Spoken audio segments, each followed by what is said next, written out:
Hello, everybody. This is Lindsey Nelson with Ralph Canner and Bob Murphy here at Jarry Park in Montreal for the concluding game of a three-game series between the Mets and the Montreal Expos. So far, the series stands at one game each. It's a beautiful baseball day here in Montreal, and after the game, the Mets will be flying back to New York. Tomorrow night at Shea Stadium, they take on the Pittsburgh Pirates. Right now, the Mets are on top in the Eastern Division of the National League.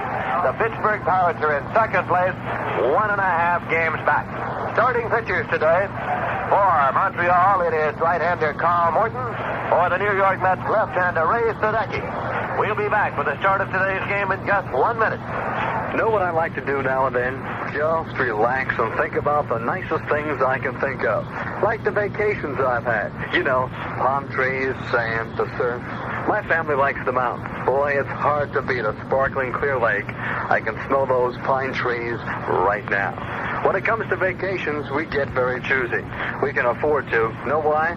Because we arrange to have the money to pay for them before we leave. With us, a vacation is the high spot in the year.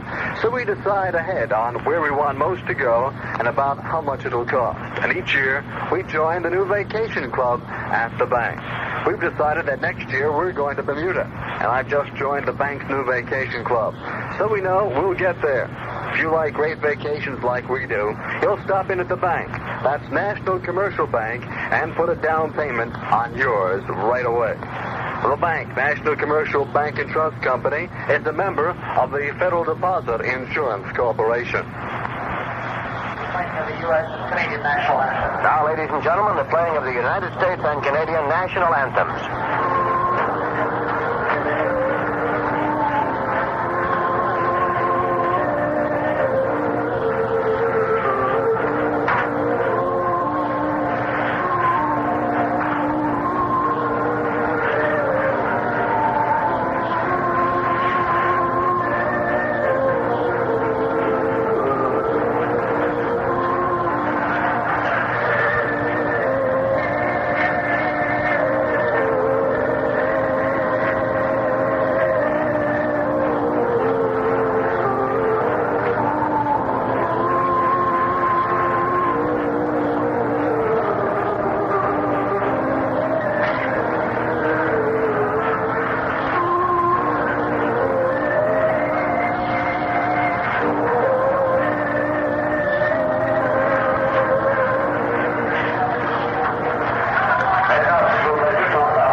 Here's Ralph Kiner. All right, Lindsey Nelson for the New York Mets. Tommy Agee will lead off. He'll be in center field. Batting second, playing shortstop, Bud Harrelson.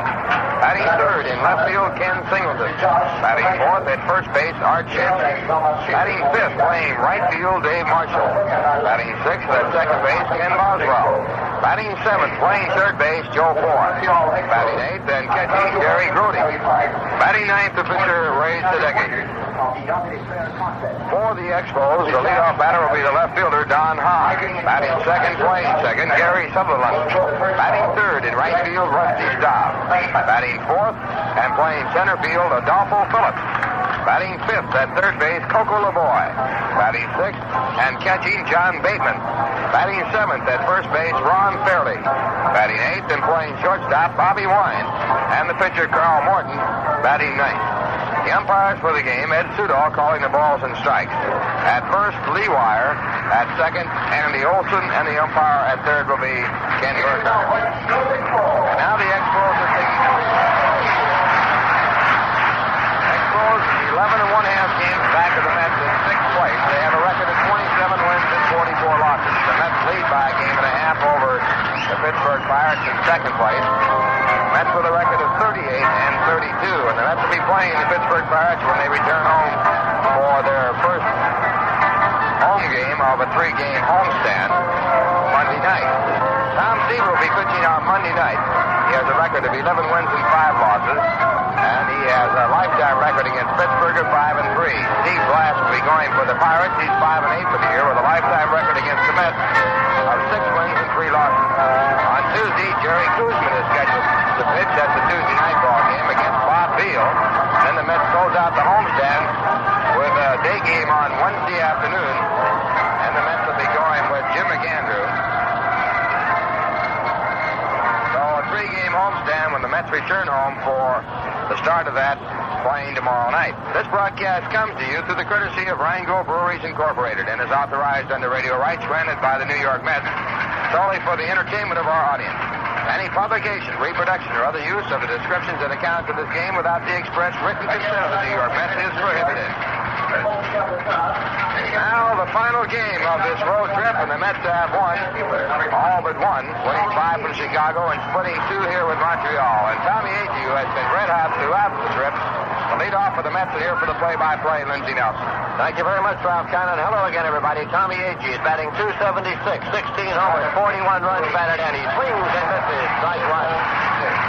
Agee has hit safely in 7 consecutive games, in 16 of his last 17, in 23 of his last 25. Right-hander Carl Morton is the pitcher. And it's in there for a call strike, too. Last time the Mets faced Carl Morton, it was here at Montreal, and he beat Tom Seaver by a score of 2-0. Here's a pitch that's low for a ball that's 1-2 earlier at Shea Stadium. Ray Sadecki had beaten Morton, so he has 1-1 against the Mets this year. Overall in the National League this year, he's won 7 and lost 5. 1-2 pitch, a little high, so it's 2-2. In his last start, Morton defeated the Phillies 8-0 in a complete game performance. He allowed only 3 hits, walked only 1, and struck out 6. This is Morton's 15th start of the year. Here's a swing and a foul ball. This is backing out of play. Now it goes 2-2. Well, we have a sellout crowd here today, and now they are allowing the standees to come through the bleachers and on out beyond the wire fence in left and center field. So we have an overflow crowd this Sunday afternoon at Jarry Park in Montreal. This will be a 2-2 pitch. Fouled off and out of play, and that was off the mask of plate umpire Ed Sudol. The umpire at first is Lee Wire, Andy Olson at second, and the crew chief Ken Burkhardt around at third. On the coaching lines for the Mets, Eddie Yost is the sign man at third, and Yogi Berra is on the lines at first. Bright and sunny afternoon in Montreal. Morton's 2-2 pitch. Clears everything. Batter, catcher, umpire, back to the screen. So the count is out full at 3-2.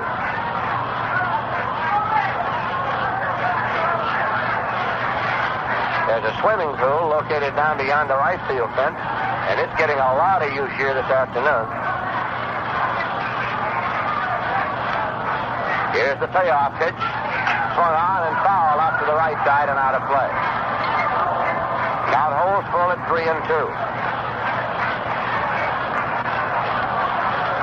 This entire area is a public park named Jarry Park.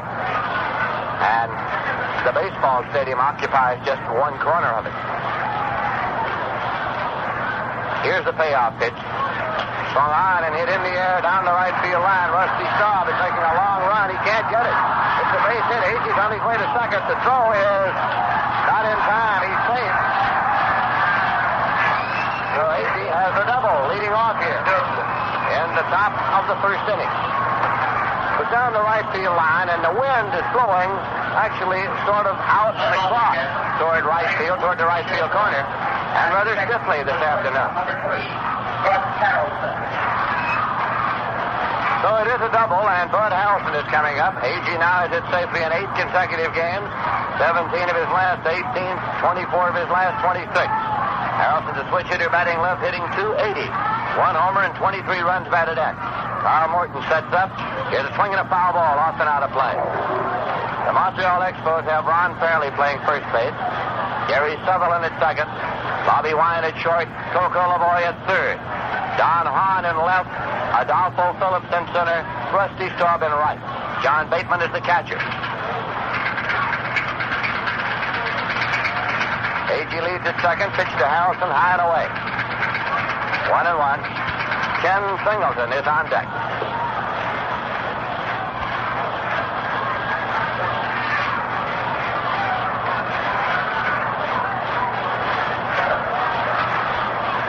Ken Morton looks into John Bateman to get the sign.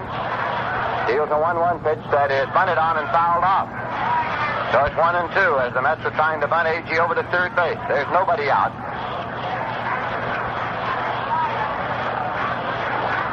The Mets are a little short-handed as far as infielders are concerned. Al Weiss is still away because of the recent death of his father, and Wayne Garrett is on military duty in New York. 1-2 the count to Bud Harrelson at the plate. Now 1-2 pitch.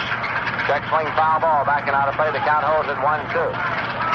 So what would the Mets do in case of injury to an infielder or some other emergency? Well, Jerry Grody is a fellow who had considerable experience as an infielder during his minor league career. So he could be called upon.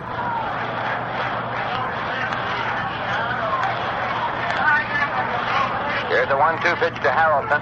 Swung on, hit in the air to right field. Rusty Staub moves up. A.G. is tagged up, but it's not deep enough to line to advance. The throw is made down to the shortstop, Bobby Wine. Holding up is A.G., and there is one away. Now Ken Singleton's coming up. He is a switch hitter. 5 for 19 since joining the Mets in Chicago. He has 1 home run and 4 runs batted in. He's hitting .263. Singleton was brought up by the Mets from their AAA farm club at Tidewater, Virginia, where he was leading the International League in batting with a mark of .388, 17 home runs and 46 runs batted in. Waves that bat around now. Here's Morton's pitch, and it's in for a called strike.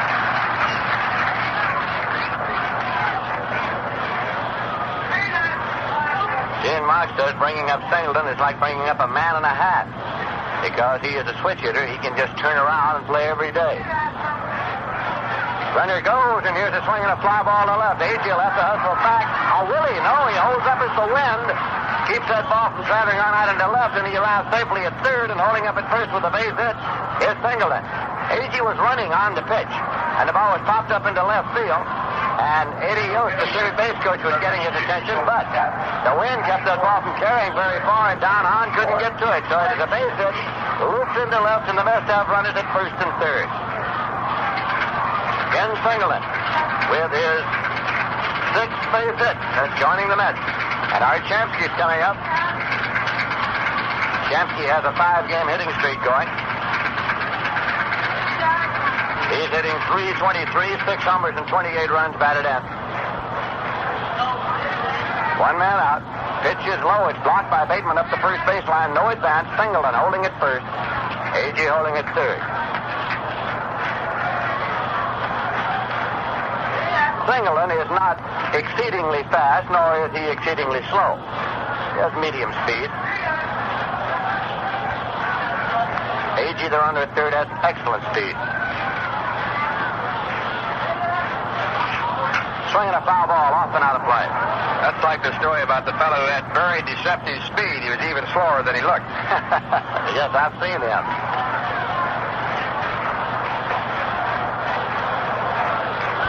One ball and 1 strike. The count to Shamsky with Dave Marshall waiting on deck.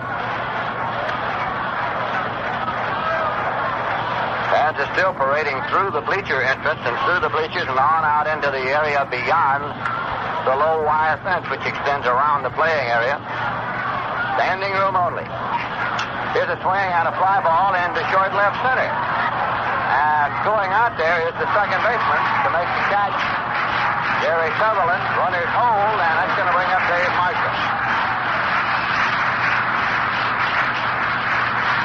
Marshall is the Mets' leading hitter against the Expos. He's batted .455 against them this year. Overall, he's hitting .272, 3 homers and 16 runs batted in. The wind is a factor here at Jarry Park this afternoon.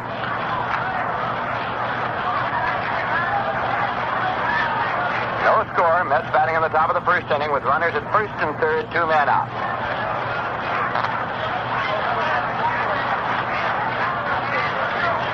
Off the stretch now. Morton's delivery is low for a ball.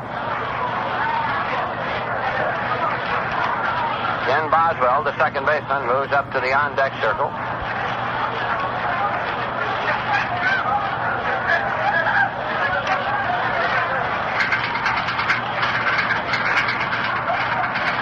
Pitch, high and tight. 2-0 now to Dave Marshall.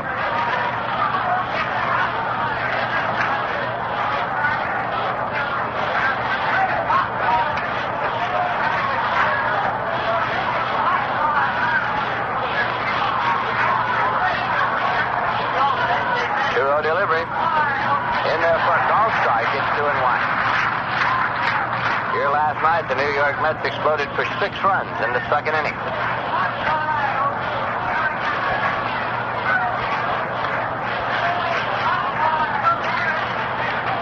Mets have scored 57 runs in the 7 games of the road trip so far. Here's a pitch high. 3-1 to Dave Marshall.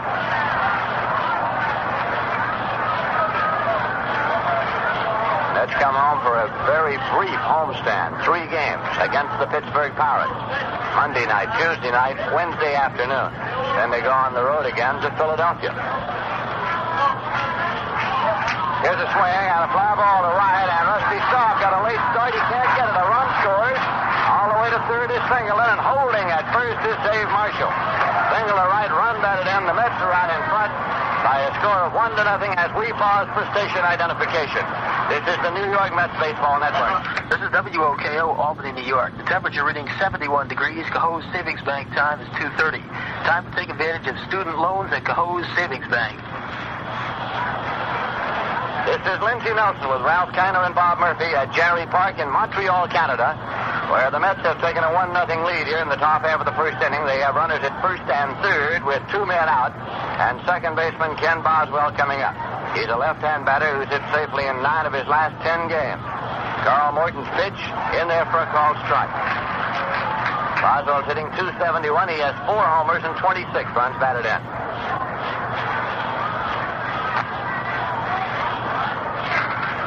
Here's the strike 1 delivery. Inside low. It's 1-1. Ken Singleton is the runner at third base. Dave Marshall is the runner at first base. Joe Foy, the third baseman, has moved out on deck. 1-1 pitch, low and away for a ball. It's 2-1.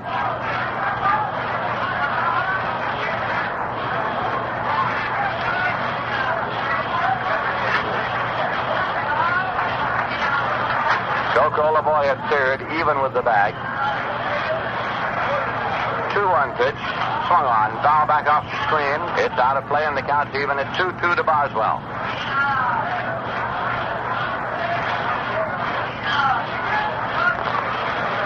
There are a goodly number of Mets fans sprinkled in among this crowd here in Montreal. For the most part, people who have come to Canada for a vacation at this time of year. I encountered a busload from Albany, New York at the entrance to the ballpark. There's a swing and a foul ball back at first. Counts 2-2.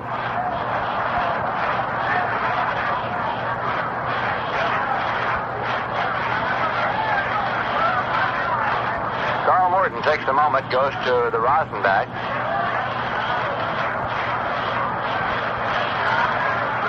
Steps up to look into Bateman. Met runners take their lead first and third. 2-2 delivery. Curveball swung on it and struck him out. First strikeout for Morton. So the New York Mets got 1 run on 3 hits, no errors, and 2 men left. In the middle of the first inning, the score is the Mets 1 and the Expos coming to bat. Hello, everyone. I'm Johnny Mack. On my show from noon to 3 on WOKO, I feature Tammy Wynette.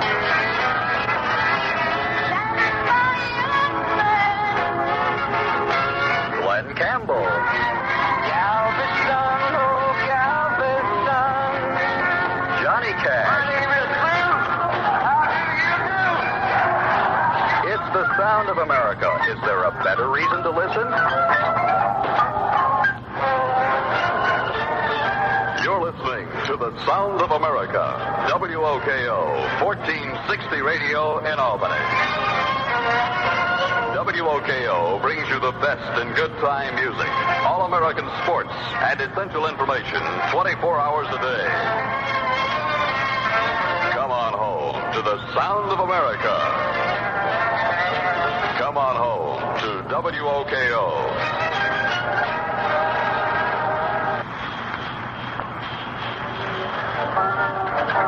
A couple of fellows are parading a banner through the stands right now. I'd say that's about a double-bed sheet size. Says Brooklyn loves the Mets. Ray Sadecki, doing the pitching today for the New Yorkers, has a record of 5 wins and 1 loss.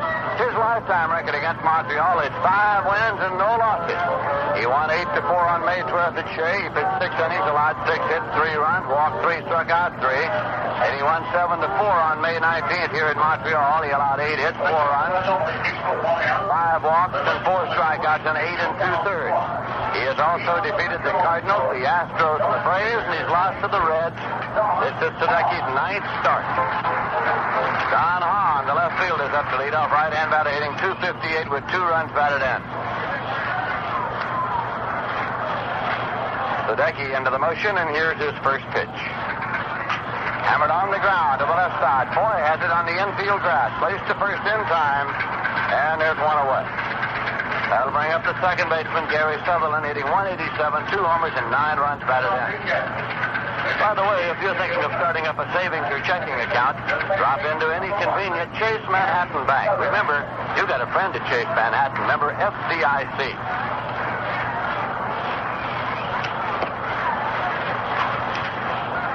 Sutherland, a right-hand batter, night before last had a pinch home run here. Here's a pitch that's low for ball 1.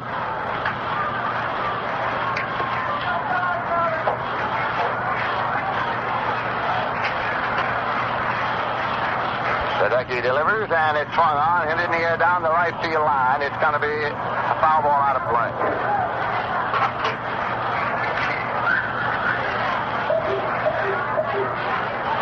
In the National League, yesterday and last night, the Pittsburgh Pirates beat the Chicago Cubs 2-1. St. Louis Cardinals beat the Philadelphia Phillies 9-8. San Francisco Giants shut out the Atlanta Braves 3-0. The Mets beat Montreal 8-3. Cincinnati beat Houston 5-2. Here's a pitch taken low for a ball. And the Los Angeles Dodgers beat the San Diego Padres by a score of 7-5 last night. So in the East, the Mets are on top. The Pirates are a game and a half out. There's a swing and a base hit in the center field. Easy's up with the ball. He plays it back. Sutherland turns and holds. That brings up the favorite son of Montreal fans, Rusty Stahl.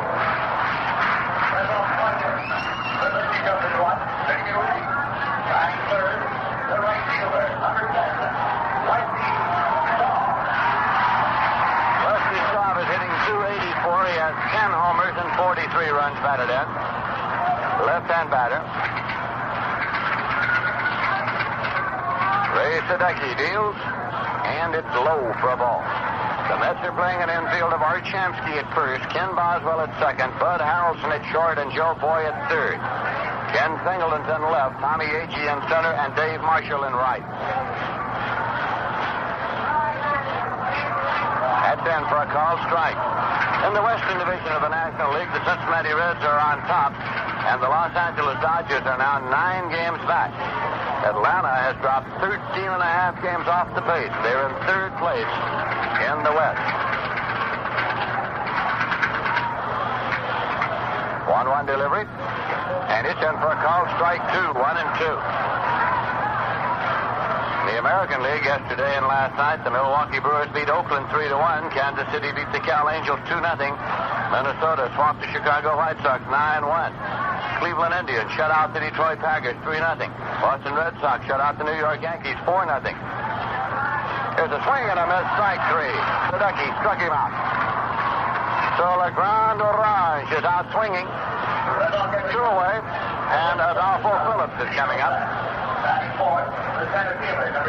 Phillips is hitting .237. He had 5 home runs and 27 runs batted in. Washington Senators yesterday came from behind to beat the Baltimore Orioles by a score of 5-3. Gary Sutherland is the runner at first. He takes the lead there. Shamsky holds against him. Sadecki checks and deals, and the pitch is in for a call strike to Phillips. In the American League East, Baltimore is on top, and the New York Yankees trail by 3 games in second place. In the West, the Minnesota Twins are on top, and the Cal Angels trail by 3 games.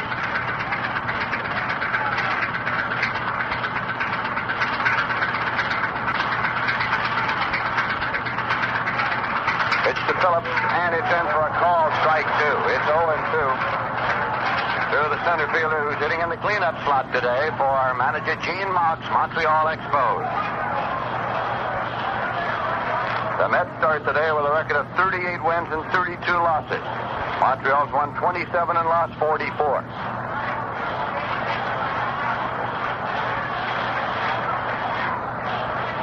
Here's a 2-strike delivery. Breaking low, and it gets away, and moving up to second base is Sutherland. Throw goes on into center field where it is blocked out there by Harrelson. Ray Sadecki had to hit the dirt, and he went flat on his back to get out of the way of that throw on down to second base as the ball got away.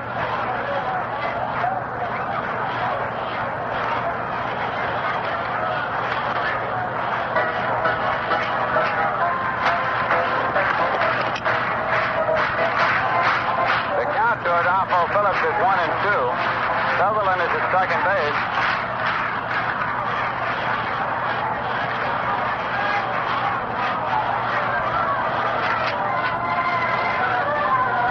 It is scored as a pass ball charged against Jerry Grody. A pass ball charged against Grody allows Sutherland to move up to second. The Mets are leading here by a score of 1-0. Montreal batting in the bottom of the first inning.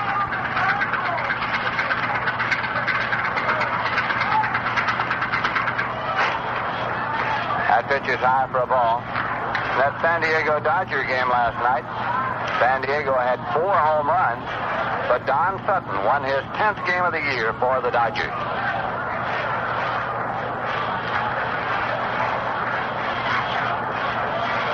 This will be a 2-2 delivery. It's low. The count's out full at 3-2. Coco LeBoy is on deck.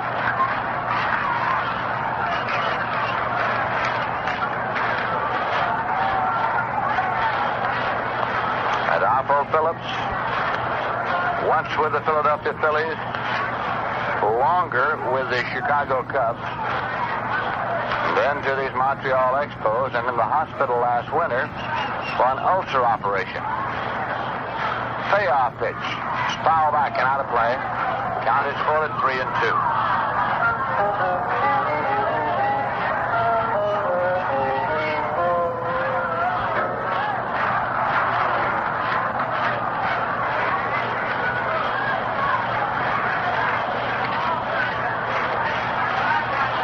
Grody flashes a sign out now to Ray Sadecki.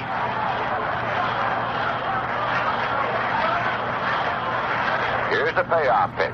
It's high, and it's a walk. The first given up by Sadecki. It gives the Expos runners at first and second and brings up Coco LeBoy. Batting first, first baseman, number 39, Coco LeBoy. LeBoy is batting .189. He has 5 homers and 27 runs batted in. He had a home run here night before last that proved to be the winning run as Montreal won 6-5.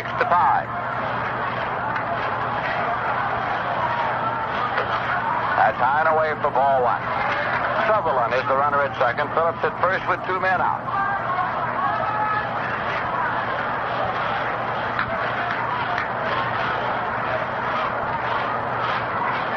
Jens Sadecki sets and deals. Swing and a fly ball into center field. Agee is there, waiting, and he makes the catch. So the side is out. With no runs, a hit, no walk, no errors, and 2 left at the end of an inning. The score is the Mets 1 and Montreal nothing. The Mets' 9th annual Old Timers game is set for Saturday night, July 11th at Shea Stadium, and it's going to be one of the big nights of the year. It'll be dedicated this year to Casey Stengel and his approaching 80th birthday. And a great many all-timers have been invited to come back to Shea that night and share in the festivities. People like Joe DiMaggio and Mickey Mantle, Whitey Ford and Yogi Berra, Jay Hook and Frank Thomas, Al Jackson, Roy Campanella, Carl Erskine, Eddie Sankey, Bobby Thompson, Carl Ferrillo, and Don Drysdale, Drew Marquardt and Frankie Frisch, Dave Bancroft and George Kelly, Al Lopez and Tony Cuccinello and Van Mungo. They'll be there along with many others on Saturday night, July 11th. We hope you'll be there. The New York Mets and these Montreal Expos will be playing in the regularly scheduled game of that date, Saturday night, July 11th at Shea.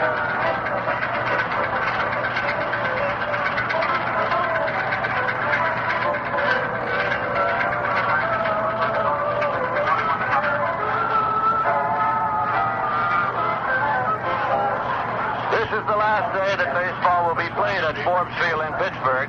The Chicago Cubs and the Pittsburgh Pirates are playing a doubleheader there, and in the top of the 7th, they're in a 1-1 tie. Cubs and Pirates playing 2 at Forbes Field today. Now the Mets come up here in the top of the 2nd. Joe Foy up to lead off. Pitch is low. The new Three Rivers Stadium is ready for the Pittsburgh Pirates, so they will move to the new stadium, which is nearer downtown.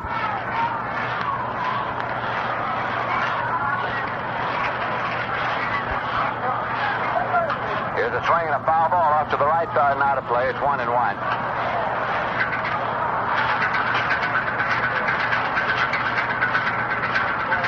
Jarry Grody is on deck. Mets are leading 1-0. Here's a pitch that's high and a little tight. It's 2-1 to Foy. Hitting .226, 3 home runs, 19 runs batted in. Swinging a ground ball to short. Big hop up to Bobby Wine. He guns over to Ron Fairley, and Foy is out. One away, Jarry Grody's the batter. Hitting .189. He has 2 homers and 13 runs batted in. Batting 8 for catcher, number 15, Jarry Grody. In his last 18 times at bat, Grody has 8 hits. Carl Morton delivers. Breaking pitch that's slammed into center for a base hit for Grody. Rounds first and holds as Adolfo Phillips returns the ball. That's base hit number 4 for the Mets in this game. It brings up Ray Sadecki, left-hand batting pitcher. He's 3 for 18, 3 runs batted in, hitting .167. Batting ninth, the pitcher, number 33, Ray Sadecki.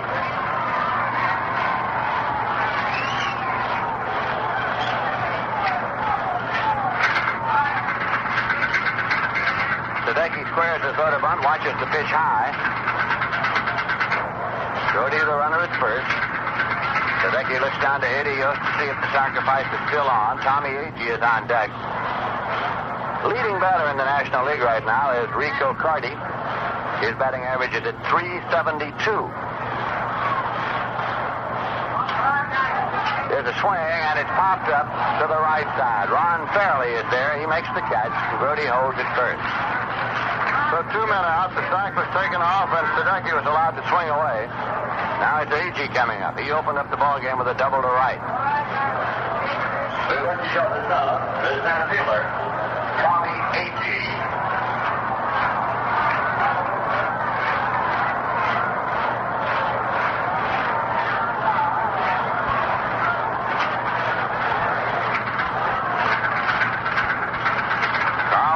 Sets up and deals. It's inside for a ball. 1-0 to Agee. Tom Seaver will be pitching for the Mets tomorrow night against the Pirates at Shea Stadium. Seaver's won 11 and lost 5. Here's a swing and a miss. It's 1-1, and the ball gets away from Bateman momentarily. No advance for Grody at first. Bateman goes out to have a word with Carl Morton. Steve Glass will pitch tomorrow night for the Pittsburgh Pirates. He's won 5 and lost 8. Then on Tuesday night, it'll be Jerry Kuzman for the Mets against Bob Beal of the Pirates.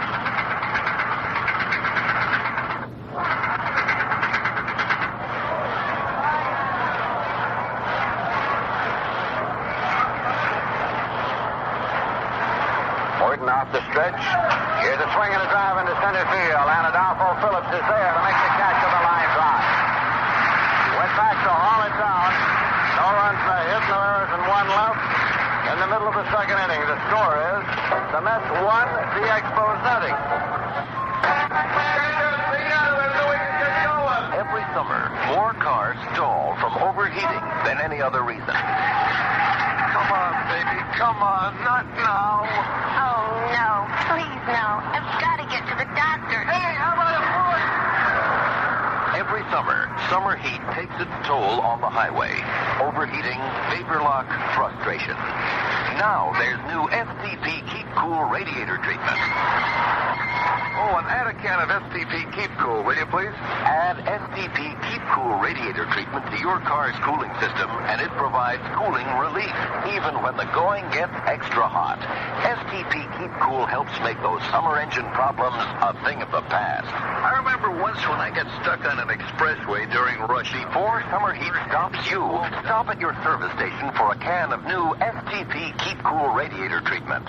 All summer long, it helps take the heat off your engine.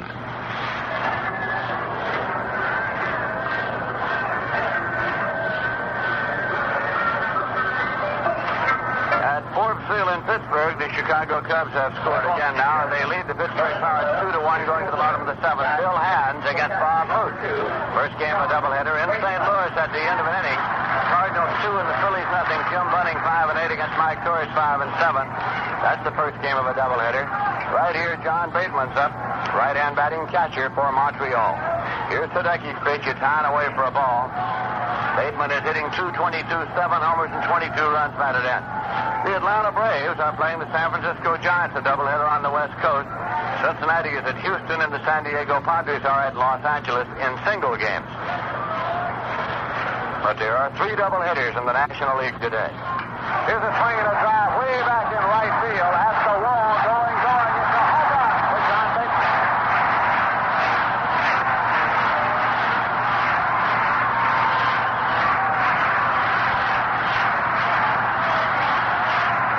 For Bateman, his 8th home run of this season makes this a 1-1 tie.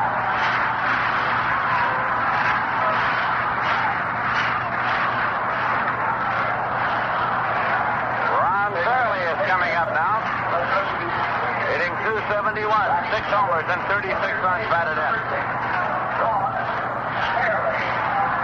In New York, the Red Sox and Yanks are playing a doubleheader today. Here's a pitch inside.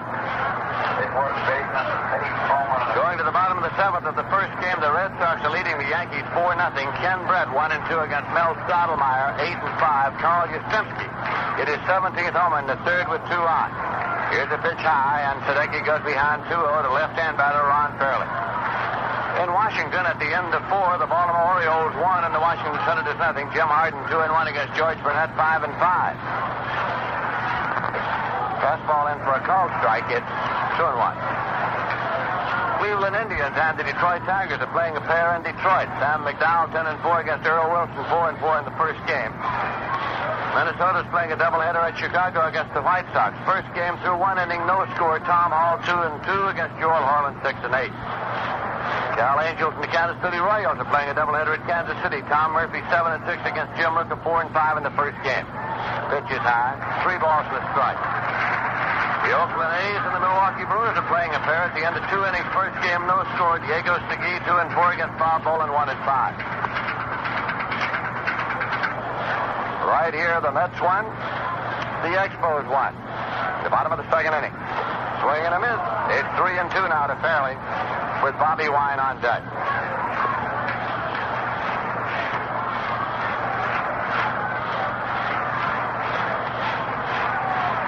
Nobody on, nobody out. Bateman having opened up the inning with a home run. Slow and pops off the glove of Jerry Gertie, rolls out to the right side. It's fouled off. It is fouled off, so the count holds at 3-2. Just clicked off the bat and off the glove, so the count continues. 3 balls and 2 strikes. Here's the payoff pitch. Swung on, have it on the ground at first. Taken by Shamsky. He jogs to the bag, making the play unassisted. So there's one away, and shortstop Bobby Wine is coming up. Hitting 197 against 2 homers and 21 runs batted in.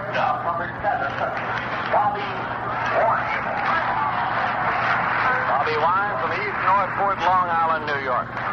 He was sort of a bonus for these Montreal Expos in the expansion draft, coming over from the Philadelphia Phillies. He was not initially chosen. He wasn't made available initially. Here's a pitch on away for a ball. But pitcher Larry Jackson was selected by Montreal and elected to retire. So the Phillies had to supply another ball player, and Bobby Wine was that ball player. Here's a swing and a line drive in the center. E.G. is over, and he makes the catch. 2 away. Carl Morton's coming up now. He's 6 for 35. He has 2 doubles, 2 runs batted in, hitting 171. Batting ninth, the pitcher, number 44,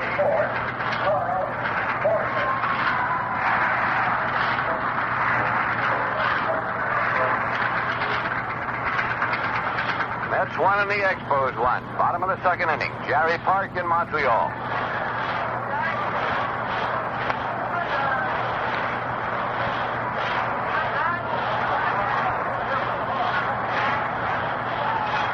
Here's a fastball in for a called strike. On the previous road trip of the Mets, they went to Atlanta, Cincinnati, and Houston and had their most disastrous records ever under Gil Hodges, 2-6. Here's a swing and a miss. 0-2 the count. Now on this road trip, they come into this game today having won 6 and lost 1 on the trip. 2-strike delivery to Morton. Swung on it on the ground to third. Big hop up to Joe Foy. He plays it across to Shamsky, who reaches high to pull it down, and the side is out. 1 run on 1 hit, no errors and none left. At the end of 2 innings, the score is the Expos won and the Mets won. With everything a-changing in the world about to bust, it's nice for that McDonald's. They got French fries you can trust. You can buy a bag and eat them up. They'll always be king. McDonald's has the best French fries the world has ever seen, or tasted, or thought about. Kind of make the potato proud, so viva la French fries. Everybody knows McDonald's French fries are the world's best. McDonald's can put good food in your family and change back in your pocket. If you're getting kind of hungry and you want to eat quick, if you're starving and you're hurried, then here's a little trick. You just zip into McDonald's and holler, fill her up. We'll fill you up with goodies and hardly interrupt your schedule. Because we're fast. Put in there a lightning bolt. And tasty, too. If there's anything to equal McDonald's good taste, it's McDonald's fast service. McDonald's can put good food in your family and change back in your pocket. We will be back. The New York Mets come up here now in the 3rd inning, and coming in for the play-by-play, Ralph Kiner. Thank you, Lindsey Nelson, and hi, everyone. Bud Harrelson will lead off for the Mets. Bud batting for the 2nd time. He flied out to right field his first time up. And the first pitch is high, and Harrelson was out to bunt his way on. Taken high for a ball. Mets 1 run, 4 hits, no errors. Montreal 1 run, 2 hits, no errors. Ray Sadecki hooked up with Carl Morton, and the right-hander back, and the ball is fouled straight back, and the count 1 ball and 1 strike. It'll be Bud Harrelson, Ken Singleton, and Art Champsky for Carl Morton here in the third. Morton with a lifetime record of 7 wins and 8 losses. This year he has won 7 and lost 5. 1-1 against the Mets. This is his 15th start. 1-1 pitch, grounded off Harrelson's foot, and Bud goes right to the ground. Turning over and now getting up, and that one hurts. Bud hitting .279.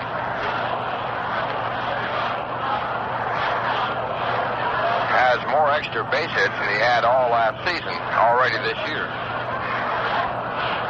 11 doubles, 6 triples, 1 home run. He's driven in 23 runs.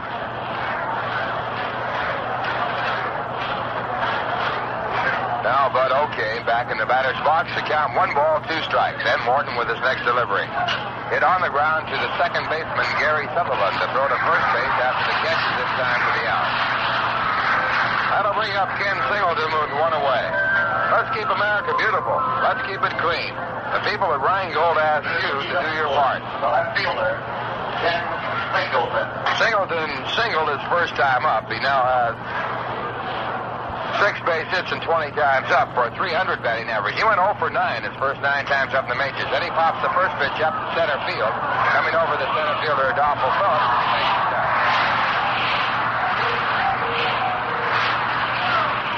So 2 up and 2 away, and it brings up Art Champsky. Art popped up the second his first time up.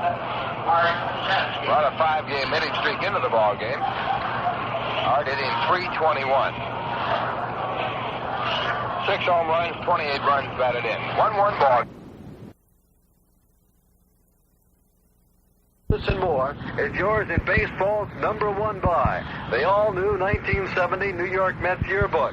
To order your copy by mail, simply send $1 cash, check, or money order to Mets Yearbook, Shea Stadium, Flushing, New York, 11368. And be sure to include your name and address. To the bottom of the third inning, a tie ball game, 1-1. As Ray Sadecki pitches against the Montreal Expos and duels with Carl Morton. Mets got the first run of the ball game in the first inning. Montreal tied it up in the bottom of the second on a home run by John Bateman. And the leadoff batter for the Expos will be Don Hahn, batting for the second time. He saw 1 pitch his first time up and grounded out the third. Hahn hitting .254, right-hand batter. Ray Sadecki been reached for 2 hits. The Mets have 4 in the ball game. And Sadecki's first pitch, fastball too low, it's ball 1. Hahn has no home runs. He has 2 runs batted in. He has 17 hits and 67 times to the plate. And the left-hander back, and the 1-0 pitch is popped up. Fly ball to center field. A.G. Wadey now moves in. The wind drifts the ball to his left. He gets under it and makes the catch.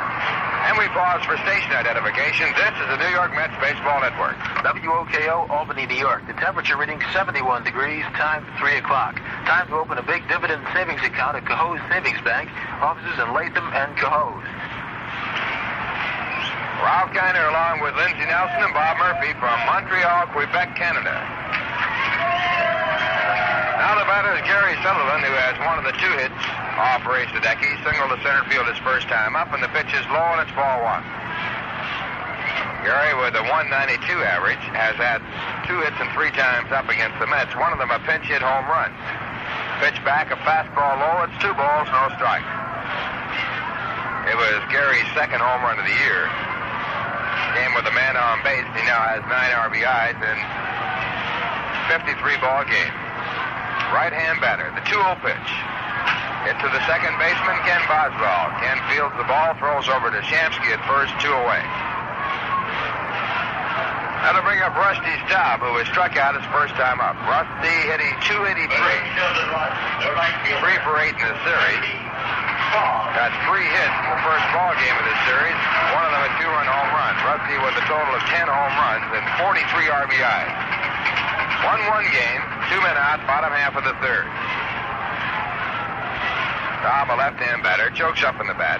First pitch, a curveball. That's inside and high. It's ball 1. Staub was struck out on the curve his first time up. Sort of on a half swing. And the 1-0 pitch. Curveball, it's low, and it's 2 balls and no strikes. we've been mentioning, he's been nicknamed up here in Montreal a bilingual country, Le Grand Orange, which in English would be translated, I guess, Big Red. 2-0 pitch, fouled off. And the count, 2 balls and 1 strike. Rusty with a big shock of red hair. See it all around the ballpark. Now at 2-1, Sadecki takes the sign, goes into the windup, and the pitch. Fastball fouled off, and again, Sudol's hit by a foul tip. That's the second time in the ball game, and that one evidently got him somewhere down around the chin. Of course, he had his mask on, but still a lot of shock. And you can also get cut by the fact your mask is on. Appears to be all right. Been a tough day so far for Ed Sudol. And he is all right as he puts the mask back on after checking it out for any larger spacings than normal. 2 balls, 2 strikes. Dobb out of the batter's box now gets back in. And the pitch. Curveball, it is inside. And the count goes full to 3-2. Sadecki has walked 1 batter. It was Adolfo Phillips on a 3-2 pitch. He has struck out 1. That was Rusty Staub his first time up. Here's the pitch. Curveball, it is just outside, and Rusty Staub walked. That puts a potential go-ahead run on at first base with 2 men out here in the bottom half of the third. It brings up Adolfo Phillips. Rusty Staub is on, the center fielder, Adolfo Phillips. Phillips with his walk his first time up, keeping his average at 237. He's a right-hand batter. 3 home runs, 10 runs batted in. Staub with a good-sized lead at first. The first pitch is hit foul, high in the air on the third base side, and the ball out of play.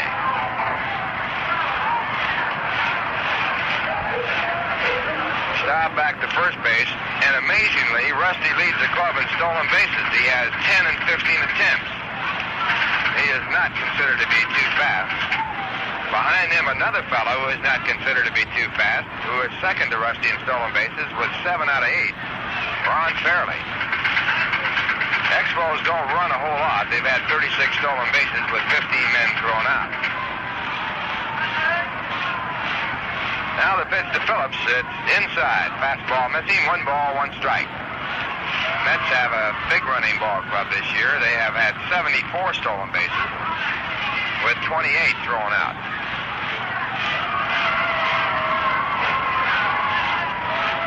One ball, 1 strike. And the pitch. It is inside. Phillips backs away. 2 balls, 1 strike.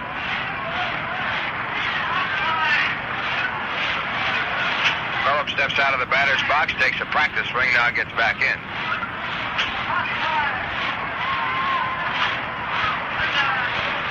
1-1 ball game. Expos with the runner at first. 2 men out, bottom half of the third. And the pitch. Grounded to the shortstop, but Harrelson, he takes the easy way, throws to Boswell after fielding the ball, covering at second base for the force play that ends the inning. No runs, no hits, no errors, a walk and 1 man left on, and the score at the end of 3, the New York Mets won, the Montreal Expos won. I am going on a long journey. I will be following the spring. It is high time that I was searching for the natural thing. At Rheingold, we brew beer with the natural thing. Rheingold takes the time to find the best barley, corn, hops, and water. Rheingold takes the time to carbonate itself naturally. Rheingold takes the time to lager the beer to a good extra dry natural taste. But when it's good and ready, we turn on the speed. Because what good is a fresh, natural tasting beer if we don't get it to you that way? Natural Rheingold. It is high time that I was searching for the natural thing. Rheingold Breweries Incorporated, New York, and Orange, New Jersey, ask you to help keep America beautiful.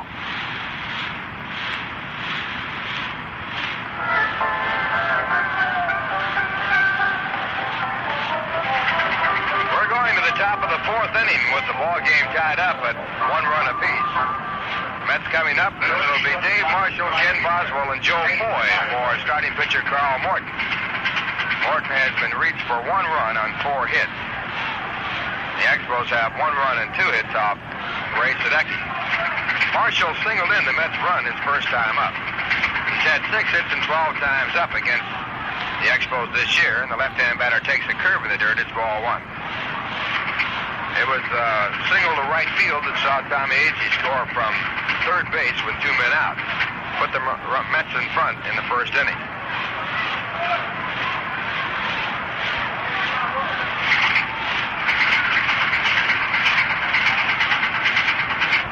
Marshall batting .280, and the pitch back is swung on, and it's 1-1.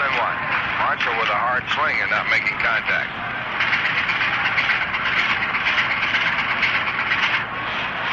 One ball, 1 strike.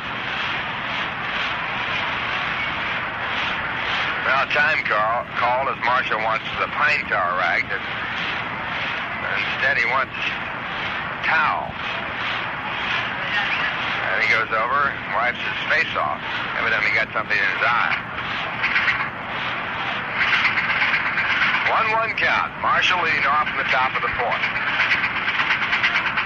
Mets and Expos have met 7 times this year, and the Expos have won 4 of the 7 ball games played. Here's the 1-1 pitch. Way outside, high 2, and it's 2-1.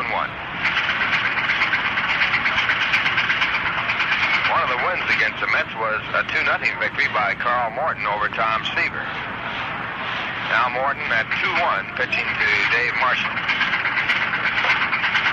And the pitch is popped up to shallow center field. Adolfo Phillips has plenty of time to get under, and he does, and makes the catch. One away in the top of the 4th, and brings up Ken Boswell. Boswell batting .269. He struck out his first time up. He has hit in 9 of his last 10 ball games.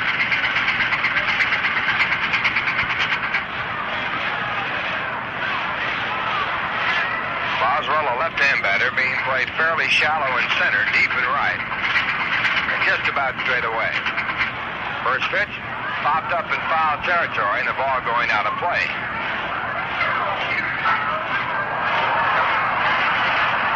On the strike count.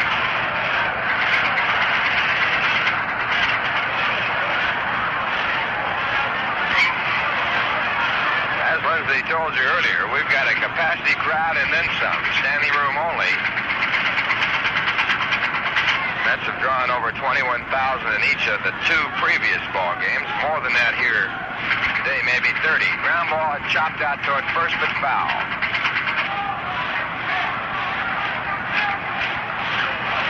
Ballpark capacity, 28,456. So we should have more than that in the ballpark, with standing room in the center field and right field areas beyond the home run fence.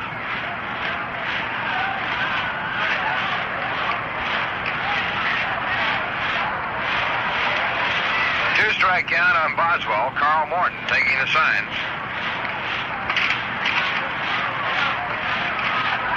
And now into the windup. And the pitch. Foul back, out of play.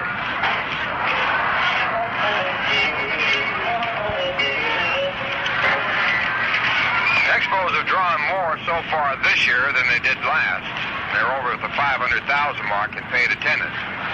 And they might have a chance here today with this crowd to break the 3-date attendance mark that they have set up originally. Next pitch is outside. It's 1-2. The high for a 3-game set is 68,584 against Pittsburgh this year. Next pitch is popped up back at third. Going back Coco LaBoy to the outfield grass, and he makes the catch. That'll bring up Joe Foy. Joe is 0 for 1 in the ball game. Batting .224 for the year. In the series, he's had 2 hits and 6 times up.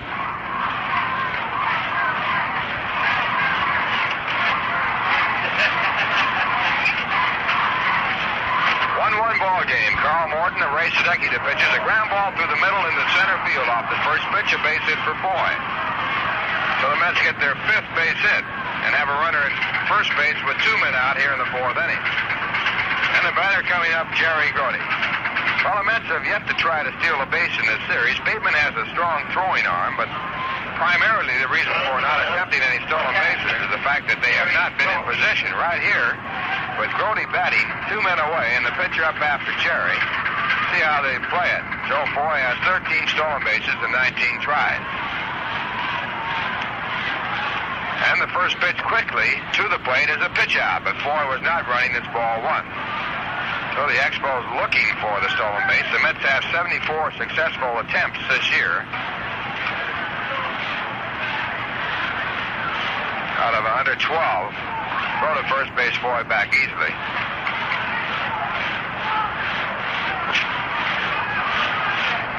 Grody has been on a hot hitting streak. Singled his first time up.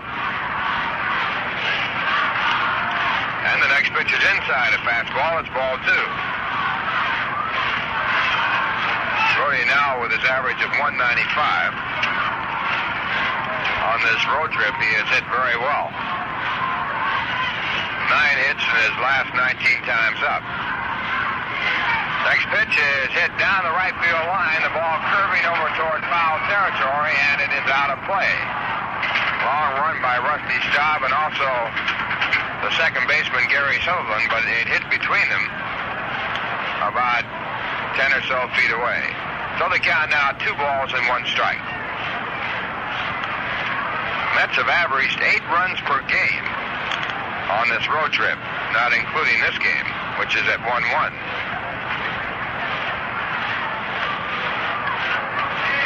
They have batted at .304 as a team over the last 14 games. Have a team average now 245. Now pitch low, and it's 3 balls and 1 strike. Well, we'll see whether or not Foy will be running with the pitch.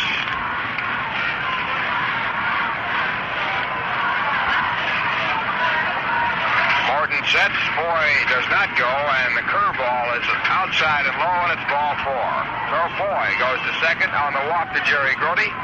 That is the first walk issued by Carl Morton. And it brings up the pitcher, Ray Sadecki. The pitcher, Ray Sadecki. Ray popped to first base his first time up. Batting .154 for the year with 3 hits and 19 times up. Ray is a left-hand batter and is regarded as a good hitting pitcher. He has 3 RBIs. And the first pitch, a curve on inside, ball 1. Tie ball game, 1-1. 2 men out, top of the 4th. The Mets with runners at first and second.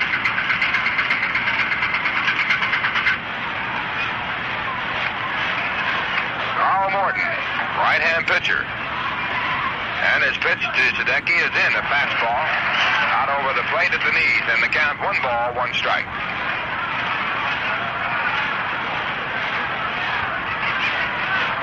Ray is capable of hitting the ball out of the ballpark. 1-1 pitch, grounded out to the second baseman, Gary Sutherland. He has it, throws to first, and signs it down. No runs, 1 hit, no errors, a walk, and 2 men left on, and the score in the middle of the 4th inning. The Mets won, the Expos won. When you drive on Michelin X radial tires from Weinberg, a safety belt of steel cord right under the tread acts like a powerful protective shield to keep out glass, nails, and other sharp objects. The belt virtually eliminates punctures. So give yourself real driving peace of mind. Get Michelin X radials. You get great traction and save on gas, too. At Weinberg Tires, you can get complete front-end care. So visit Weinberg Tires, 935 Central Avenue, Albany, the Capital District's oldest and largest Michelin dealer. If storage is your problem, call Vogel Van and Storage. Whatever your storage needs are, Vogel can handle them and handle them expertly. Vogel Van and Storage has years of experience in the moving and storage business, plus the most modern packaging techniques and materials. Call Vogel Van and Storage, 436-4881, 436-4881, and call today. And remember, Vogel Van and Storage is a WOKO Community Club Award sponsor.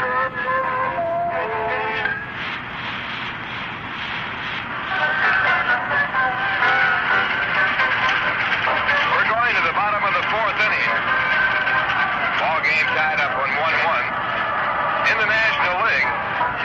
playing to Pittsburgh, and Chicago took a 2-1 lead over the Pirates with a run in the 7th, but Pittsburgh came back to tie it up with a run in the bottom of the 7th inning, and Chicago out in the top of the 8th, so it's a 2-2 ball game with Pittsburgh batting in the 8th inning. Bill Hans, the starting pitcher for Chicago, out of the ball game. He came in with a record of 9-6. Larry Gura is now pitching for the Cubs. Bob Moose started for Pittsburgh. He's 7-6. Dave Justy has replaced him.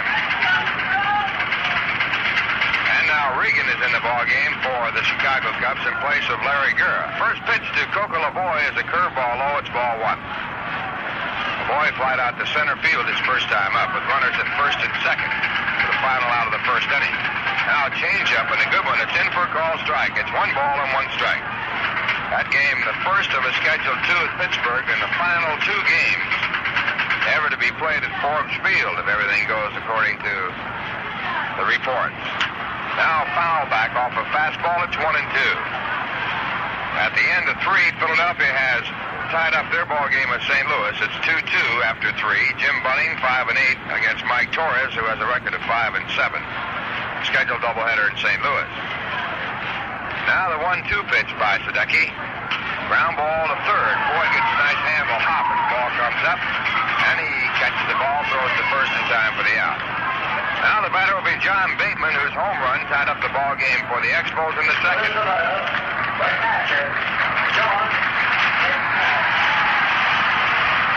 Bateman hit a home run to right field, his second in the series, and his second hit in the series. It was his 8th. It tied up the ball game in the second. Gillette Platinum Plus has the Platinum Aloe Edge that makes shaving smoother, closer, more comfortable than any blade in history. Gillette Platinum Plus for the shave you've always wanted and more. First pitch to Bateman is high. It's ball 1. Bateman, a right-hand batter. His 2 home runs in this series have been to right field. Average of 226, and he grounds one slowly out to short. Nelson takes a lot of time against the slow-running Bateman and gets the play to first base in time for the out. Bateman has hit in 9 of his last 10 ball games. He had a 7-game streak stopped by the Mets in the first game of this series. Now with 2 men away, Ron Fairley comes up. Final score, Boston beat the Yankees 5-3 in the first game of their doubleheader. Boston with 4 runs in the third off Mel Stoudemire. Mel the loser. Berry takes the first pitch low. It's ball 1. Stoudemire now with a record of 8-6. Ken Brett was the winning pitcher. He's now 2-2. Home runs by Yastrzemski. He had a 3-run home run in the third, his 17th. Now the pitch to Fairley, fouled back out of play. Mercer had his 14th in the 8th with no one on. Munson got his first in the 8th with no one on. Scott got one in the 9th inning for Boston, his 8th of the year. And Woods got his 5th in the 9th with no one on. Brett had help from Sparky Lyle in the 9th inning. 1-1 pitch to Fairley, a good curve. It's over. Strike call. 1-2. Ron grounded to first base his first time up. Batting .270 for the year. Had a long home run in this series. It was his 6th. He's had 36 RBIs. Went over the second fence there at Jarry Park. Curveball low and away. 2 balls and 2 strikes. Time he hit it, there was nobody in the swimming pool, which is out there. Right now, he could hurt somebody if he hit one that far.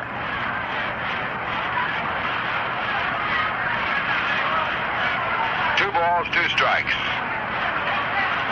And Sadecki with a curve. It is in there for a call, strike 3. And Sadecki backed Ron Fairley out of the batter's box with that curve and struck him out. Second strikeout for Ray Sadecki. And a 1-2-3 inning. And the score at the end of 4. The Mets won, the Montreal Expos won. It used to take an awful lot of money to be able to afford a dark cigar. And even then, a lot of dark cigars came on a little strong. Now there's a dark cigar that smokes light. White Owl Dark. Our wrapper of broadleaf tobacco grows in the sun instead of the shade. The sun and a little extra curing and aging make the tobacco ripe and mild. Try this. Light up an expensive dark cigar. Then light up our White Owl Dark Cigar. And the myth that a dark cigar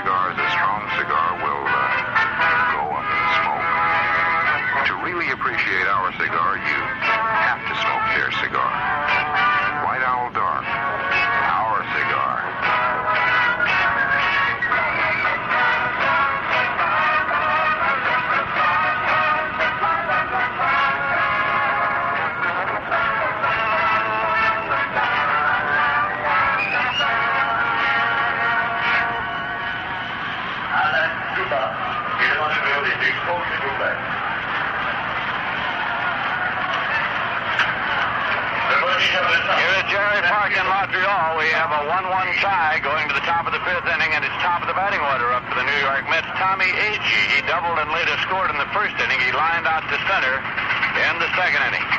Right-handed Carl Morton with the pitch that's low and away for a ball. Through 4 innings, the Mets have 1 run, 5 hits, no errors. The Montreal Expos 1 run, 2 hits, and no errors. Ray Sadecki against Carl Morton here in the getaway game of the road trip. Swinging a foul ball, backing out of play. It's 1-1.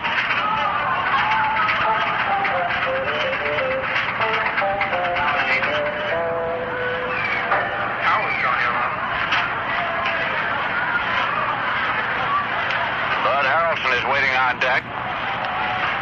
Here's a 1-1 delivery.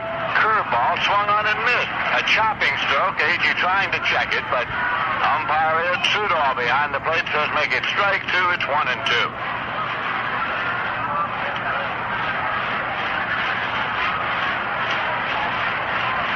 Now the 1-2 pitch. Swung on and popped up to the left side. Shortstop Bobby Wine retreats to the rim of the outfield grass and puts it away. 1 man out. Bud Harrelson's the batter. He flied to right and grounded out second to first. Very cool. Was shortstop. Bud Harrelson. Chicago Cubs and the Pittsburgh Pirates tied 2-2, with the Pirates batting in the bottom of the 8th inning and Chicago having made 2 pitching changes in that inning. Here's a swing and a foul ball backing out of play. Bob Moose was relieved by Dave Justy in the 8th inning for the Pirates. Bill Hans was relieved by Larry Gura, and he in turn was relieved by Phil Regan for Leo DeRoche's Chicago Cubs. Here's a strike 1 pitch to Bud Harrelson. Curveball low and inside. It's 1-1. And in the first of 2 in New York, the Red Sox defeated the Yankees 5-3 as Ken Brett got the win and Mel Stottlemyre took the loss. That's in for a call, strike 3. Or rather, call strike 2, I beg your pardon. Fastball down the pipe. 1-2 as Ed Sudol made the exaggerated call of strike 2. Ken Singleton's kneeling in the on-deck circle. Bateman flashes a sign. Here's the 1-2 pitch. Swung on, hammered on the ground, foul back of first, out of play. Count holds at 1-2.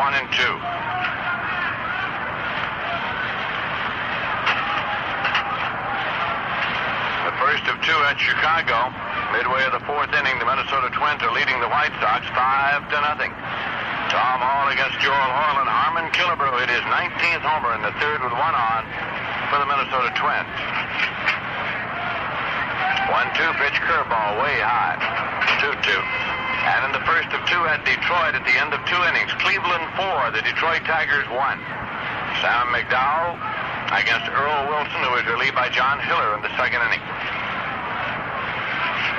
The end of 6 innings, Baltimore 2, Washington 2. Jim Harden against George Burnett, relieved by Joe Grizzenda in the 7th. Ground ball hammered up the middle, across the bag for a base hit. Taken by Adolfo Phillips and played back. It was a seeing eye ground ball up the middle. Base hit number 6 for the Mets. They pick up a base runner now with 1 man out, and Ken Singleton comes up. He's 1 for 2, switch hitter batting left. Batting average right now stands at 286.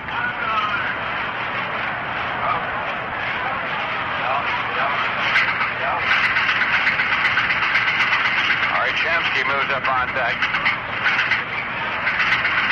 Plate umpire Ed Sudol is rubbing up the ball now for a moment, placing the palm of his hand down in the dirt, and now rubs up the ball before tossing it back out there to pitcher Carl Morton.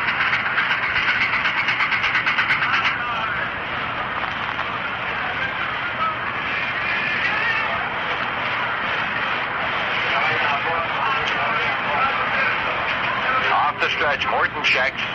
The pitch to Singleton's in for a called strike. Score is tied here, 1-1. In Kansas City, the California Angels and the Royals are playing a doubleheader today. The end of 3 innings, a 1-1 tie. Tom Murphy against Jim Rooker. Here's a swing, and it is popped up foul back of the plate. Bateman coming back near the screen, but can't get it. It's out of play. 2 strikes to Singleton. Amos Otis hit his 7th homer of the year in the first inning with nobody on for Kansas City. The Oakland A's and the Milwaukee Brewers are playing 2 in the middle of the 4th inning first game. Oakland 4, Milwaukee nothing. Diego Segui against Bob Boland. Cappy Campaneris homered in the 3rd with 1 on, his 9th, and Dave Duncan homered in the 4th with 1 on, his 7th. Both for Oakland.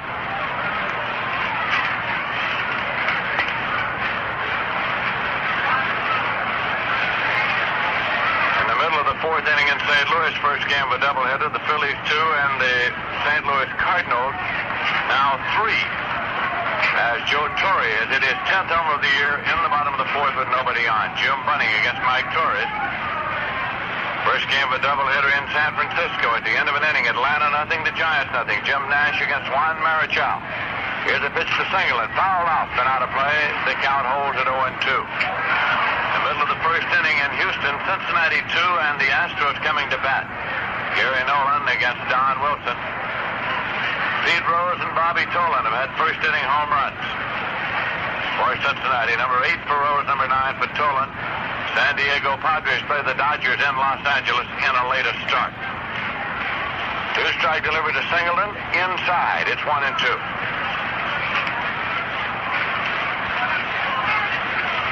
Mets are batting here in the top of the 5th inning with a runner at first and 1 man out.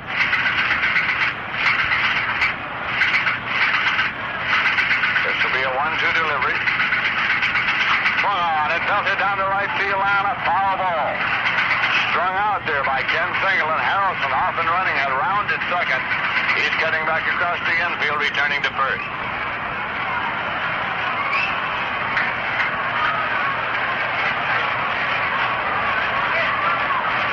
John Bateman walks out to have a word with his pitcher, Carl Morton. The Mets got a run the top of the first inning here today when Tommy Agee doubled down the right field line. It was moved over to third on Kenny Singleton's base hit. And with 2 men out, Dave Marshall singled to center to drive in the 1 run. Then Bateman hit a home run to account for the Montreal run in the bottom of the 2nd. And we have a 1-1 tie here right now in the top of the 5th.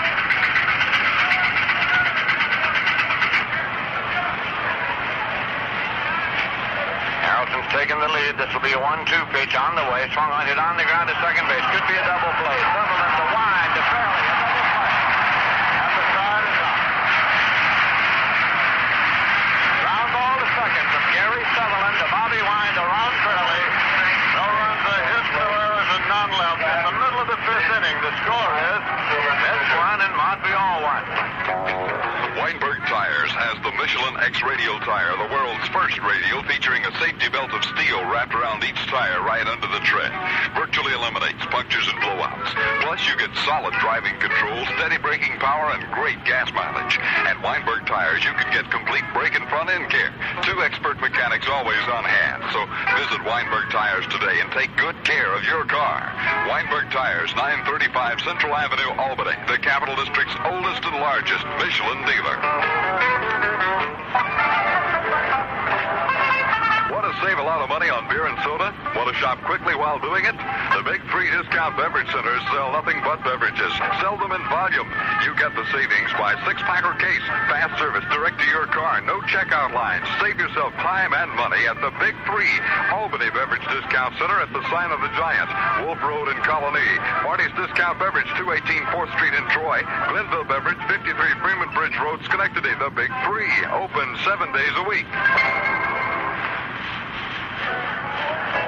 We'll be going to the bottom of the 5th, but first we pause for station identification. This is the New York Mets Baseball Network. This is WOKO, Albany, New York. Temperature reading 74 degrees. Cahoe's Savings Bank time 3:30. Time to take advantage of student loans at Cahoe's Savings Bank. This is Lindsey Nelson with Bob Murphy and Ralph Kiner at Jarry Park in Montreal. Bobby Wine is up for the Expos in the bottom of the 5th, facing left-hand pitcher Ray Sadecki. Wine has been up 1 time, and he lined out to center field. Here's a swing and a 1-hopper pass. Shemsky down the line and right. Wine is rounding first, and he holds up. right fielder Dave Marshall comes up with the ball. It is an error charged against Shamsky. His first error of the year. Well, that was a hard-hit ball. And it is the official scorer's prerogative to call it either way. He elected to call it an error. And it is Shamsky's first error of the year. That brings up Carl Morton. He's been up one time and he grounded out. Third to first. The Pittsburgh Pirates got one run in the bottom of the 8th inning. So going to the 9th inning at Forbes Field, first game of a doubleheader, it's Pittsburgh 3 and the Chicago Cubs 2. Sadecki now, off the stretch. Boy creeping in at third. He has the ball running up the first baseline. Sadecki is up with it. He goes to Boswell. The sack goes 1-4, and it moves wide to second base with Don Hahn coming up. Boswell was covering first on the bunt. Sadecki fielded, took the full pivot, and pegged a little wide, but Ken Boswell gave it a big stretch to pull it in. Now, with the score tied 1-1, it's the Expos who have a runner at second with one man out. Hahn has grounded out third to first and flied to center.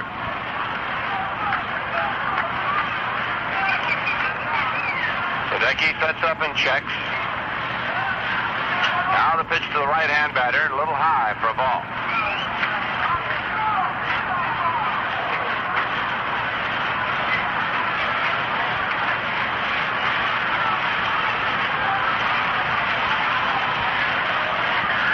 Jerry Grody sends out the sign. Here's the pitch inside low. Jerry Sutherland is waiting on deck. Houston Astros got a run in the bottom of the first inning, so in the top of the second, it's Cincinnati 2 and Houston 1.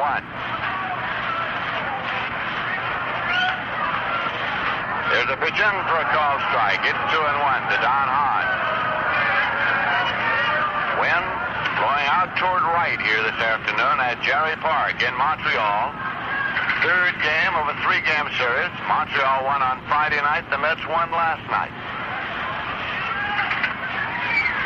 There's a swing and a ground ball hammered to third. Fair ball taken by Foy. Throws low. Dug out at first by Shamsky for the putout. Holding at second base is Bobby Wine. 2 men out. Play went from third to first. Foy to Shamsky. Gary Sutherland is 1 for 2 here this afternoon. He had a pinch home run night before last. He's batting .191 for the season.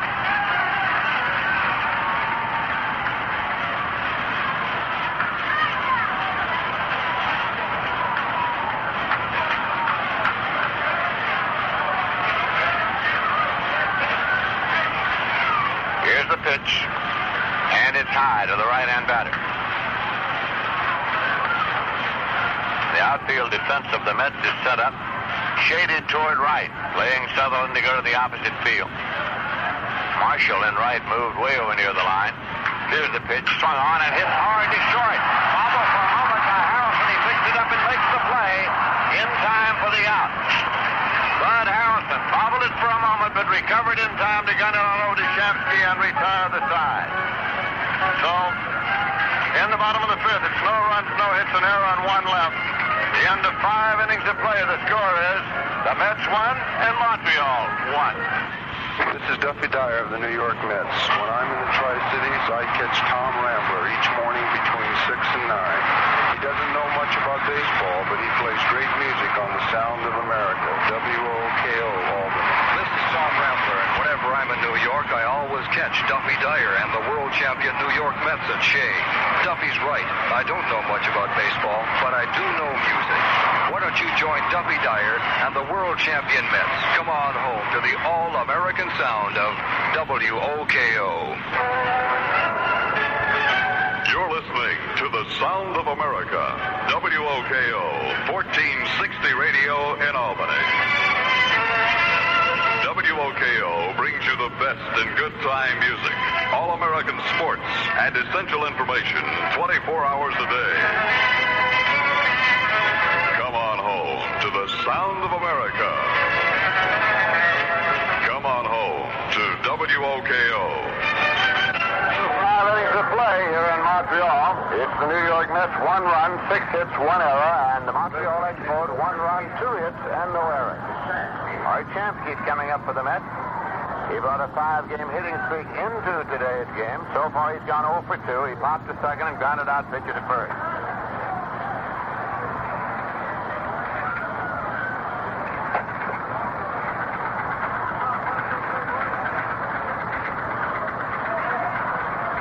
Morton into the motion, and the pitch hits in front of the plate, comes in on one big hop, and it's ball 1.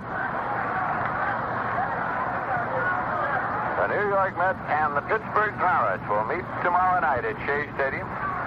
Tom Seaver against Steve Blatt. 1-0 delivery. Low and inside. It's 2-0.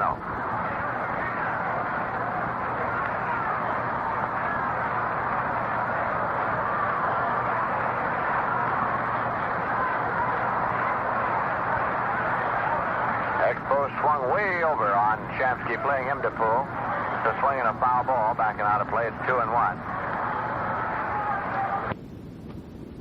Coco LaBoy, the third baseman, way over.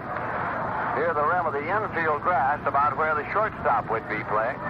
And they move shortstop Bobby Wine way around, almost behind the bag at second. They have Gary Sutherland swung way around and one stride onto the outfield grass and right. Here's the pitch low. It's 3-1 now to Shamsky.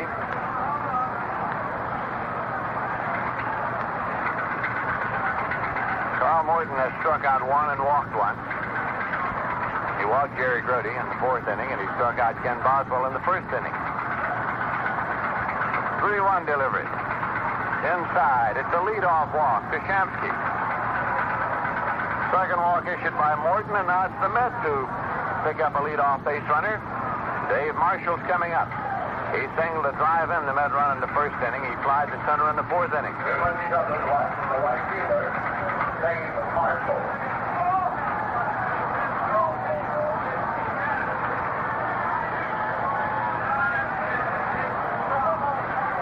Ron Fairley is holding against the runner Art Shamsky at first as Morton sets up. Pitch to the left-hand batter. Curveball in there for a called strike. Boswell's on deck.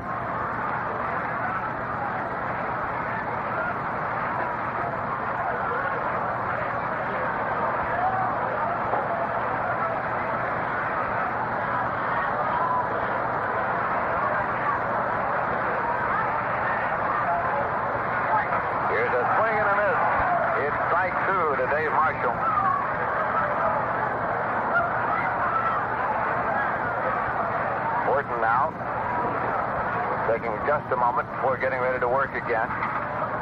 Nobody out. Mets are batting in the top half of the 6th inning. Here's the 2-strike delivery. Low for a ball, and it's 1-2.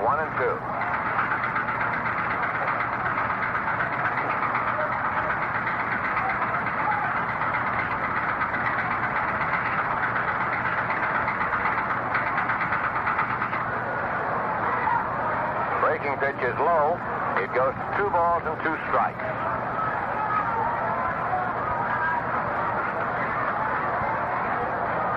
An overflow crowd here at Jarry Park this afternoon for the final game of a 3-game series between the defending world champion Mets and the Montreal Expos. Here's a swing and a drive down the right field line, and it is a fair ball, 1 hop outside of stop. Shamsky's on his way to third, and he pulls up safely. No play on him. And Marshall pulls up at first with his 2nd hit of the day. A single down the right field line that sent Shamsky from first to third. The Mets have 2 men on. Nobody out, and Ken Boswell is coming up. Boswell struck out in the 1st inning, and he popped to third in the 4th inning. He's hitting .267 for the year. Manager Gene Mott is going out to the mound, and just now, he's going to get a little something started down in the bullpen area.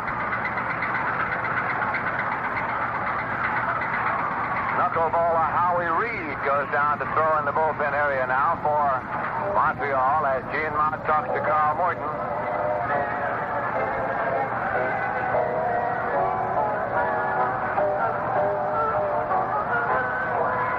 Mott turns as Marshall marching back toward the dugout. The little general, they call him. Jansky's the mid runner at third. Dave Marshall is the runner at first.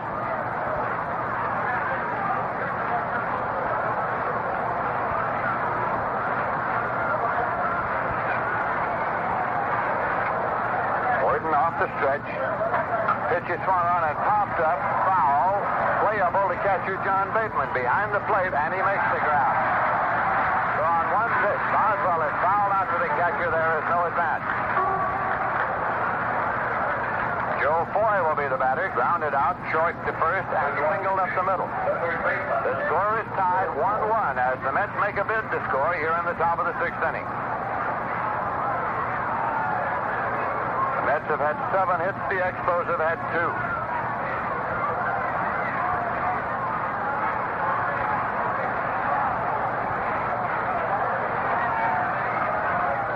Jansky leads down the line at third now.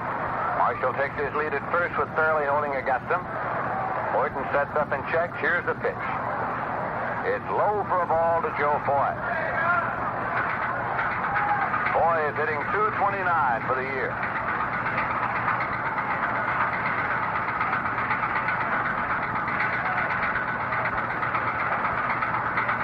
Breaking pitch is hit in the air to left. Tagged up is Shamsky, and Hahn comes in to try to shoestring it and does come up with it, but the run scores as Shamsky tagged and moved on.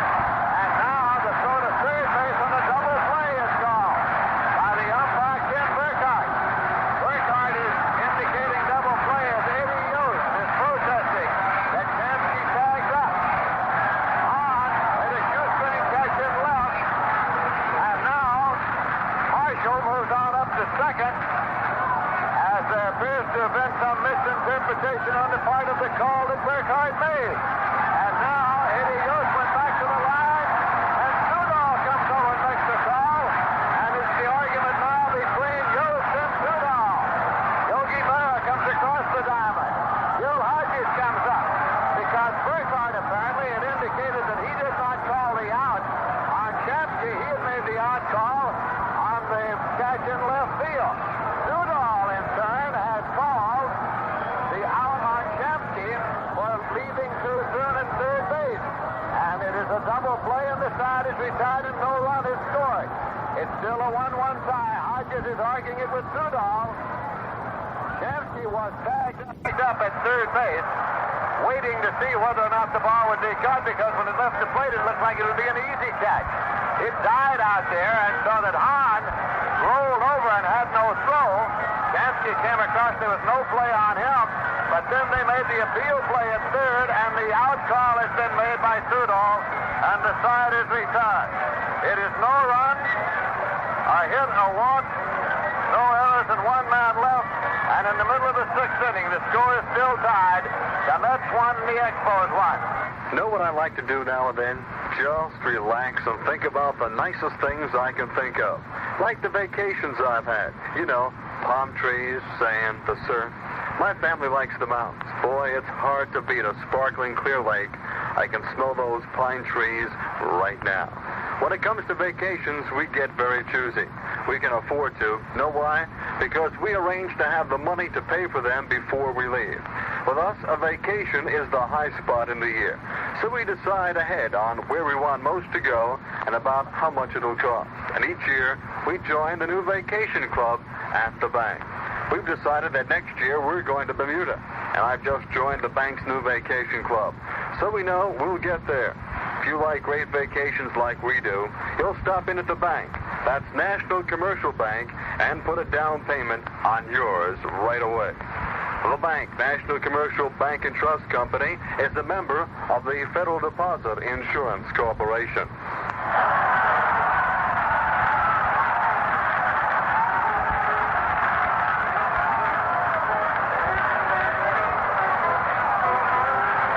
Gil Hodges has just been ejected from this ball game.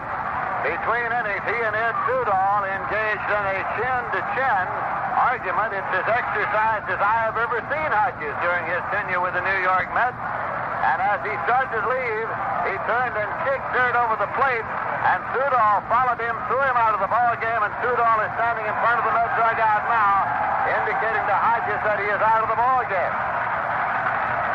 And now Ken Burkhardt walks over also. Hodges comes back out now. Hodges comes back out now to have a talk with Sudol, who waves Burkhardt away. Burkhardt had come over to lend a little support, and now Hodges is talking to Sudol, and Burkhardt's going to join it anyway, walking by, keeping an ear tuned. Burkhardt wants to argue with somebody, so he goes over to the dugout.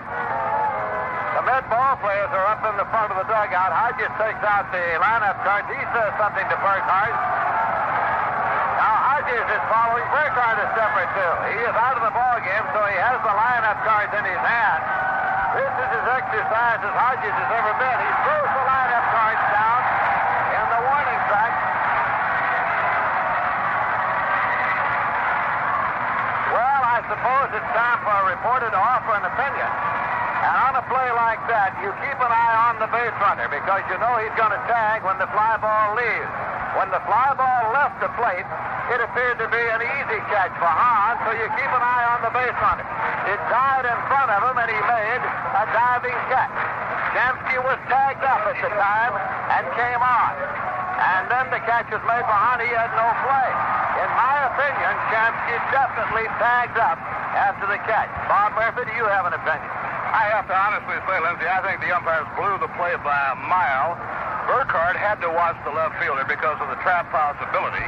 It was up to Sudol to pick the play up, and it apparently didn't see it the way we saw it.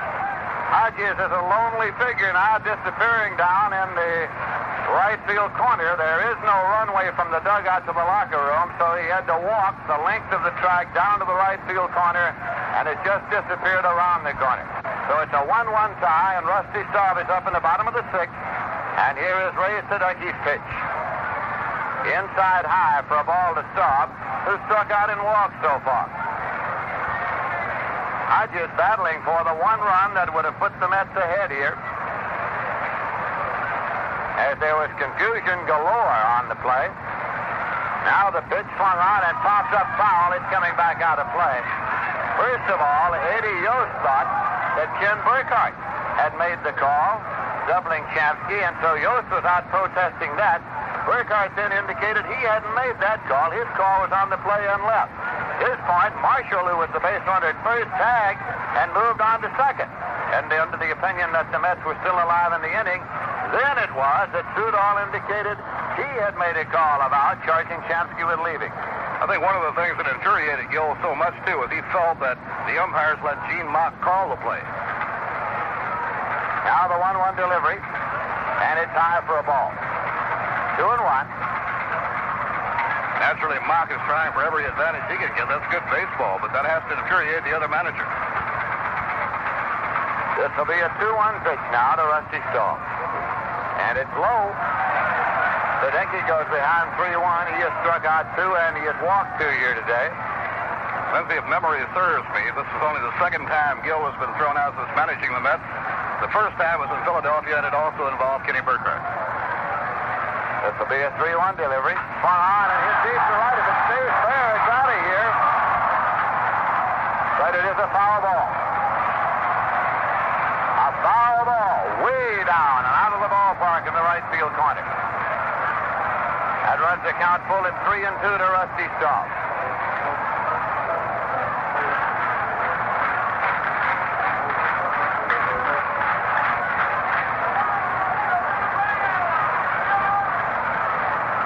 Staub is in and waiting once again. Ray Sadecki with the pitch. Swung on, hit on the ground, through in the hole in right field for a base hit. Picked up and played back by Marshall. It's a leadoff single for Rusty Staub here in the 6th inning. Adolfo Phillips will be the batter.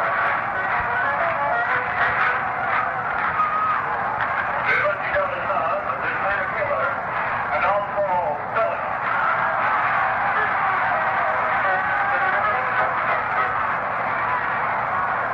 Phillips has walked and grounded into a fourth place so far today. He's a right-hand batter playing center field.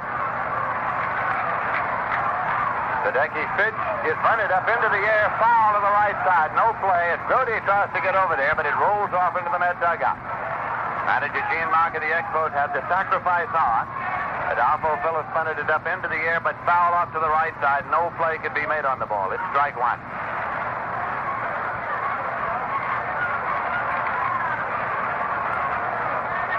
Here's the final score in the first game at Forbes Field. The Pirates have defeated Leo DeRoche's Chicago Cubs by a score of 3-2. The Cubs have lost 9 in a row now.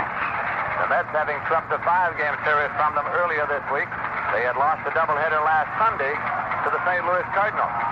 That ball is bunted on and fouled off, so it is strike two. The losing pitcher for Chicago today, Bill Hand. The winner is Dave Justy for the Pittsburgh Pirates. They have another yet to play on this, the last day for Major League Baseball to be played at venerable Forbes Field, a ballpark that was opened in 1909. A no-hitter has never been pitched in all the history of Forbes Field. They've got one more shot at it. Two-strike pitch far out and popped up to the left side. A towering infield pop. And now it is Boswell who's going to play it in behind the mound. No advance for Rusty Staub. That'll bring up Coco Lavoie. Flies to center and grounded out third to first. Score is tied here, 1-1 in the bottom of the sixth inning.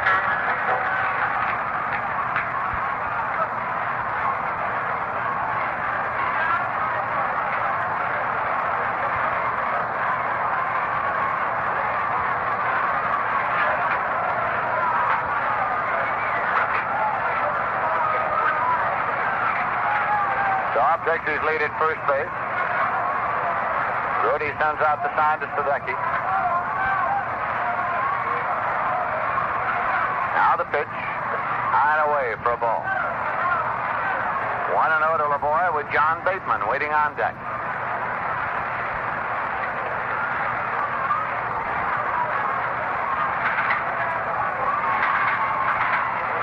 Here's a 1-0 pitch. Low, and it's off the glove of Brody. He retrieves, comes up in throwing position. No advance for Rusty Staub at first. Count is 2-0.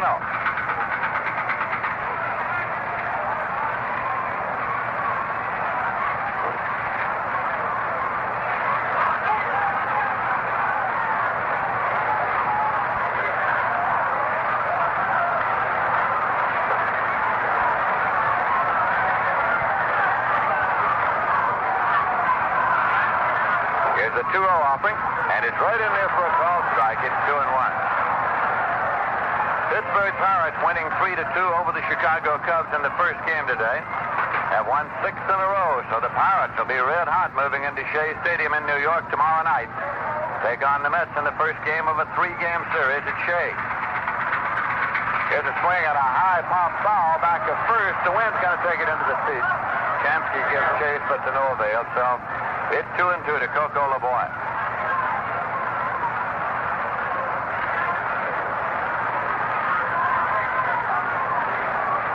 Starting play today, the New York Mets were on top in the Eastern Division. Pittsburgh Pirates were a game and a half back, and the Chicago Cubs were 2 games back. So the Pirates have picked up a half game by winning the first game of their doubleheader, pending the outcome of this one here, which is tied 1-1. Here's a swing and a base hit into left field for Coco Lavoie. Moving to second is Staub. Left fielder Kenny Singleton returns the ball. Brings up John Bateman, the catcher, who homered in the second inning and grounded out the fourth. The catcher, John Bateman.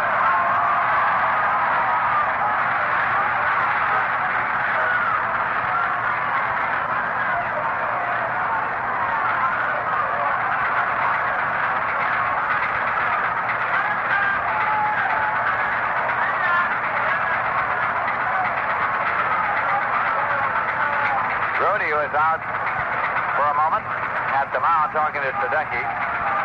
Now he comes back behind the plate. With the score tied 1-1, it's the Expos who are making a bid here now at the bottom of the sixth. They have runners at first and second and one man out. Sadecki checks, and here's the pitch. Swung on and missed. It's strike one. Bateman's hitting .225 for the year. The Mets would be hopeful here of getting the ground ball for a possible shot at the double play. Bateman is followed in the batting order by Ron Fairley. Runners lead at first and second. Pitch is swung and hit on the ground to Foy. There's one. He goes to Boswell. And the throw to first, a double play. 5-4-3, and the side is retired. It went from Foy to Boswell to Champsky. No runs, 2 hits, 2 errors, and 1 left. The end of 6 full innings of play. The score is still tied. The Mets won and Montreal won. I am going on a long journey. I will be following the spring. Through field and valley, I'll be searching for the natural thing. It is high time that I was searching for the natural thing. There are 2 ways to carbonate beer. The fast way is to inject carbonation into it. The slow way is to let it age long enough to carbonate itself naturally, giving it a good extra dry, natural taste. We'll take the slow way. At Rheingold, we brew beer naturally. Natural Rheingold. It is high time that I was searching for the natural thing. Rheingold Breweries Incorporated, New York, New York, and Orange, New Jersey, ask you to help keep America beautiful.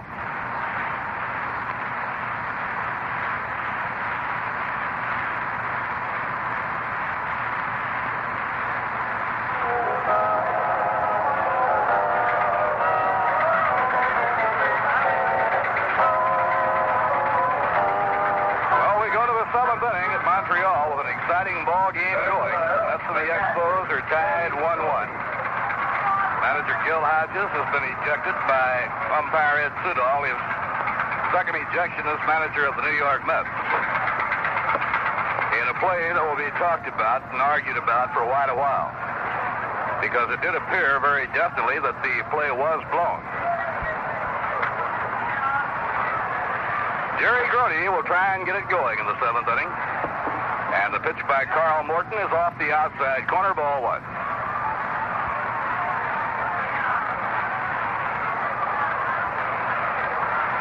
Jerry has singled to right center and reached on a walk. Now the rugged right-hander delivers. Fastball, a strike on the outside corner. 1 ball, 1 strike. Ray Sadecki is the on-deck batter, and then leadoff hitter Tommy Agee. New York 1 run on 7 hits. Montreal 1 run on 4 hits. The 1-1 delivery. Fly ball into the air to right field. It's fairly deep. Back goes Staub to the warning track, and he has it.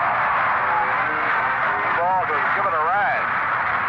Right here we pause for station identification. This is the New York Mets Baseball Network. This is WOKO, Albany, New York. The temperature reading 74 degrees, the time 4 o'clock. Time to open a big dividend savings account at Cohoes Savings Bank with offices in Latham and Cohoes. Bob Murphy with Ralph Kainer and Lindsey Nelson, top of the 7th inning. 1 out and nobody on. Ray Sadecki facing Carl Morton. And a line drive hit hard into right field, a base hit. Taken on 1 hop by Rusty Staub and played back in. Well, Grody puts Staub up against the fence in right center, and Sadecki lashes one into right field for a clean hit. It brings up Tommy Agee. Tommy has 1 for 3. Tommy has scored the Mets' only run of the game after a fly ball double in the 1st inning.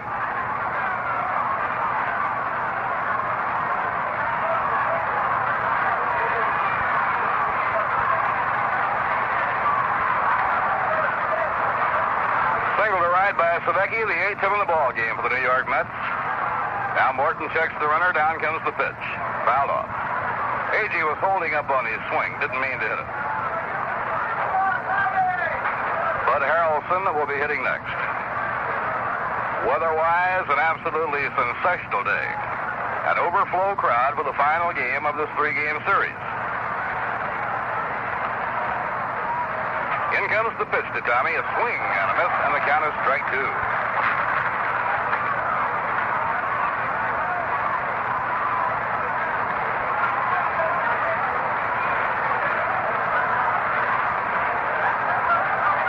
Carl Morton with a 2-strike advantage facing Agee.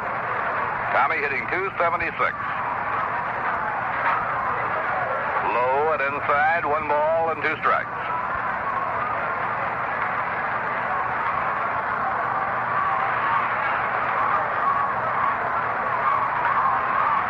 Tommy would like to make good contact to the opposite field. The wind is blowing to right.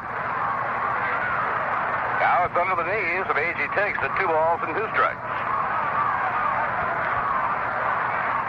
Tommy has 30 RBIs in the last 25 ball games.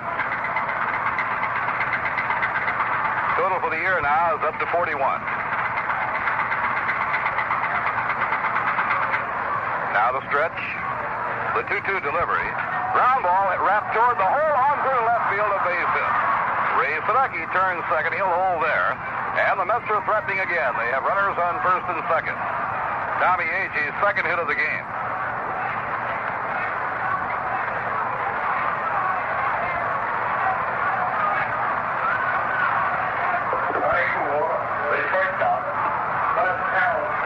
Now Bud Harrelson. John O'Donohue, a left-hander, and Howie Reed, a right-hander, start warming up in the Montreal bullpen. Bud Harrelson singled his last time up. Bud has 1 for 3. 1 man away. Grudy was retired on a long fly ball to the warning track in right center. Game tied 1-1. Now the pitch on the way. Inside, it's ball 1.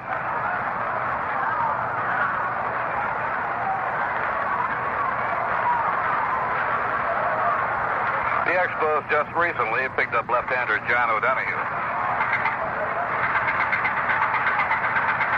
The runners take a lead, and the pitch to Harrelson is popped up. Into shallow right field, backpedaling is the second baseman Sutherland, and he has it.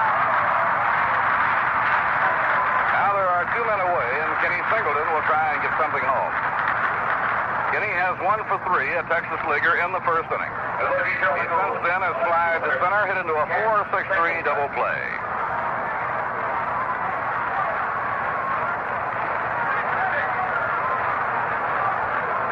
New York has out-hit the Expos 9-4, but the game is tied 1-1.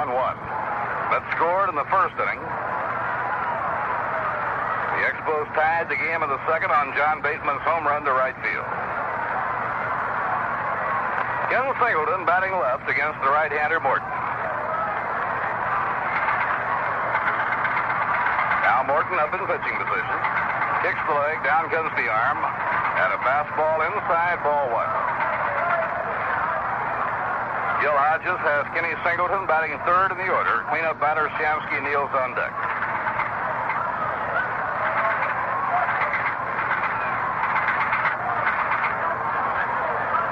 Pitch to Singleton, look out. Way inside, and Singleton winds up on his back. 2 balls and no strikes.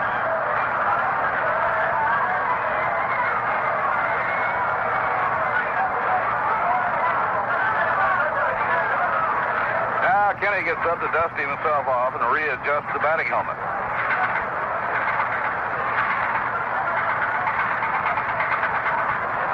Ray Sadecki on second base. Tommy Agee on first, 2 men away.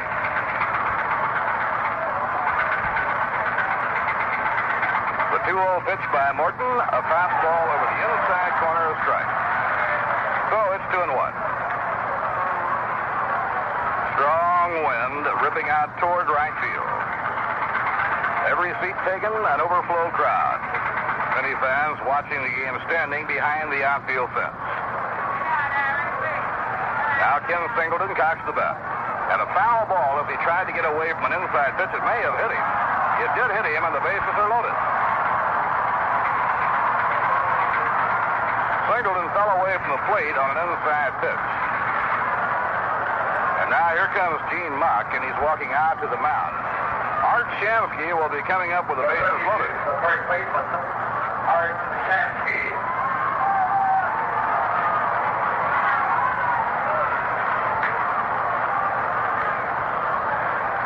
Ball hit Kenny Singleton. It came sailing all the way to the backstop.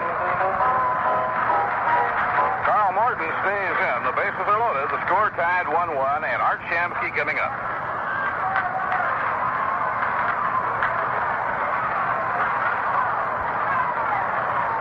Art Shamsky has popped the second, bounced out to first, and drawn a walk. The Mets' leading hitter, Art Shamsky, batting at .319. 28 runs batted in. Now Morton into his windup. Here's the pitch. Fouled. Right straight back, no play.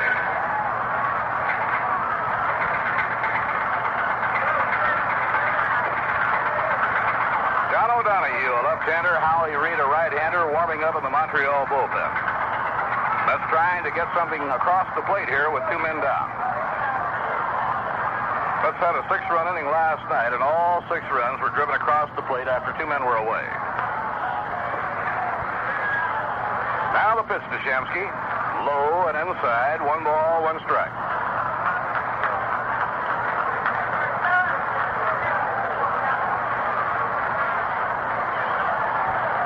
The bases are loaded on singles by Sadecki and Agee, and a hit batsman, Ken Singleton. The outfield around to right. Shamsky a pull hitter. Ground ball bounced on the right side of the bat. And a big hop for Sutherland, and he throws the first to try to down. Oh, and that's threatened but failed to score. No runs, 2 hits, no errors, and 3 left on. Mets have had 9 left on base over the first 7 innings. So the score in the middle of the 7th inning here at Jarry Park in Montreal. The New York Mets won and the Montreal Expos won. Say, in the event you haven't heard about it as yet, the New York Mets have an excellent color movie in their film library, which is available at no cost to schools, clubs, and organizations. The film, titled Look Who's Number One, captures many of the highlights of the 1969 season at Shea Stadium. Unquestionably one of the greatest years in baseball history. And it's a movie every baseball fan should see. So make your reservation now for this outstanding 16-meter sound production by addressing your request on official school or club stationery to the Mets Film Department, Shea Stadium, Flushing, New York. The zip code is 11368.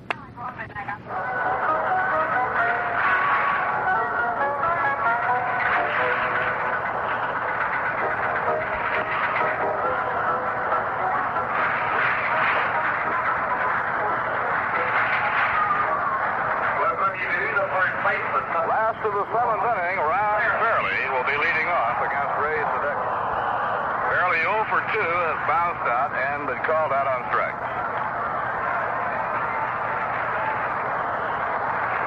Ron Fairley batting at .269.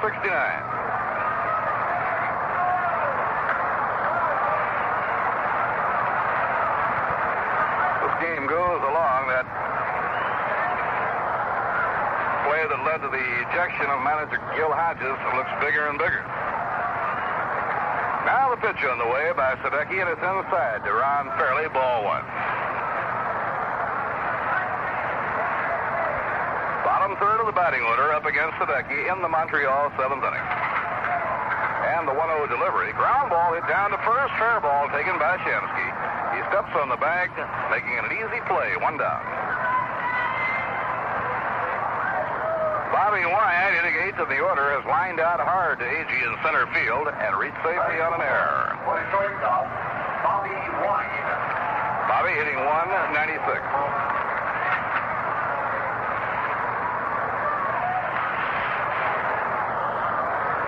New York 1 run, 9 hits and 1 error. The Expos 1 run, 4 hits, no errors.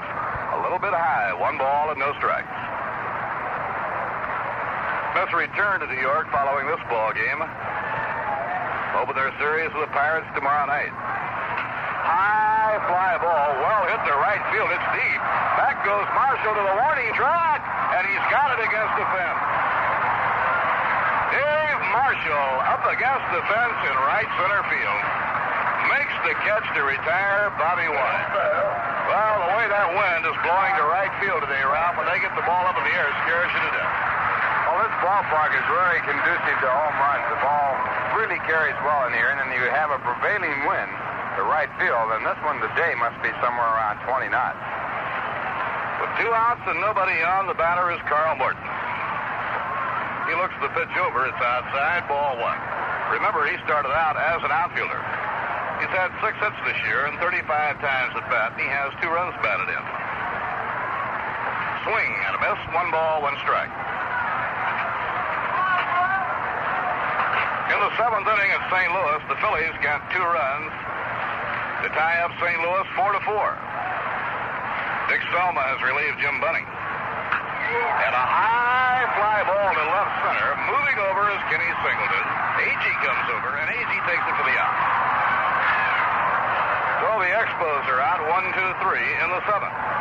No runs, no hits, no errors, and none left on. At the end of 7, the New York Mets won, the Montreal Expos won.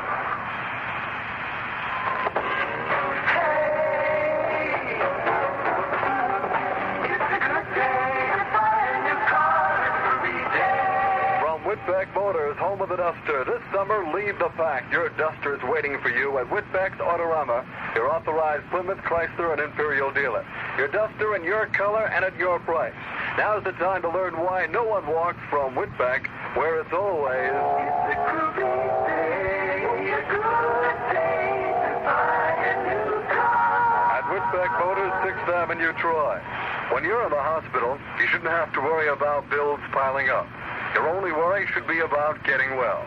You should be able to simply lie there with your radio on and hum along with us.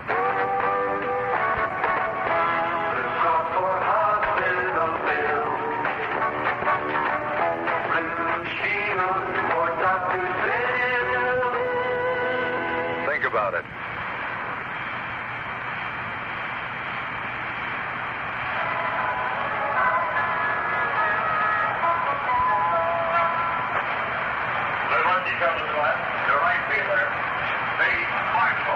Well, it's the 8th inning in Montreal. This game's still a gripping 1-1 battle.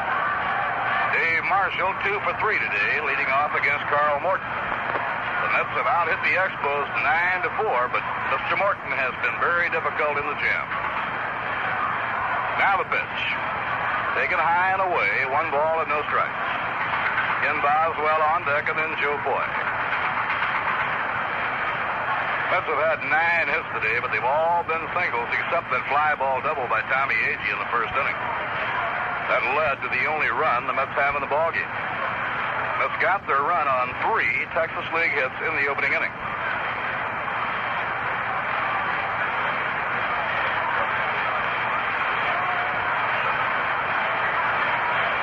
One ball, no strikes to Marshall. Dave, a left-hand hitter. Now Morton over the head. Down comes the arm. A swing and a miss and a high Hardwick. It's 1 ball and 1 strike. Right now, the Pirates are just a game behind the Mets after winning the first game of the doubleheader from Chicago, 3-2. Taken high. Should the Mets lose this game and the Pirates sweep 2, the Mets and Pirates would open that series at Shea tomorrow night in a tie for first place.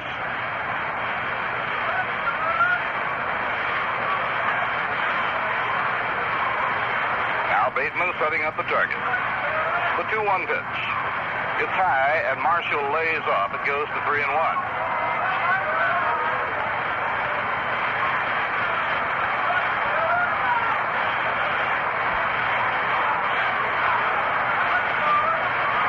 Center fielder Adolfo Phillips. Shades to right center against Dave Marshall.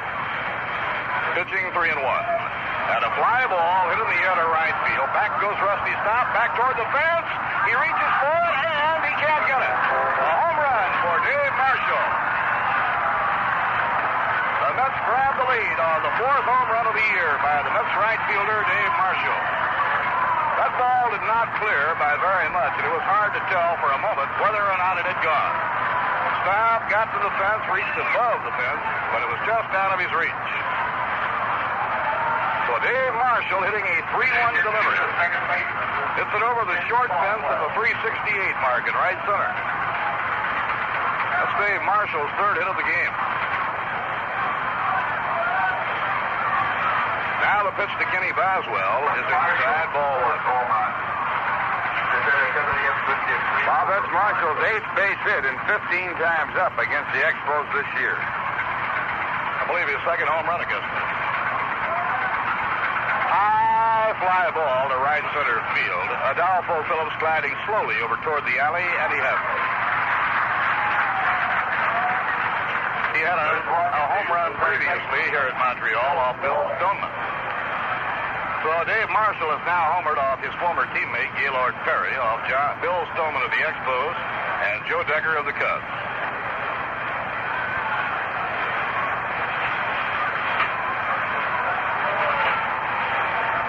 One out and nobody on. Joe Foy is the batter. And he takes a letter-high fastball, strike one call. Ron Taylor gets up in the New York bullpen. Harry Reid in the Montreal bullpen. Joe Foy 1 for 3. And he hits this one high into the air to left center. Adolfo Phillips coming over, now is under it and makes the catch in shallow left center. 2 outs, nobody on. Jarry Grody will be hitting. Jarry Grody. The outfielders must have a real difficult time seeing in this ballpark in the daytime because on that play, Don Hahn, the left fielder, was streaking to deep left center field, and the ball was caught in very shallow left center by the center fielder. Had it been up to Hahn to catch that ball, it would have been very embarrassing to him. Now Jarry Grody is up. Jarry 1 for 2 and a walk. Curve outside, ball 1. Jarry didn't miss a home run by much his last time at bat. He put Staub on the warning track and right by the fence in right center field. It is hard to make one run stand up in this ballpark. And the pitch by Carl Morton, inside and low, 2 balls and no strikes.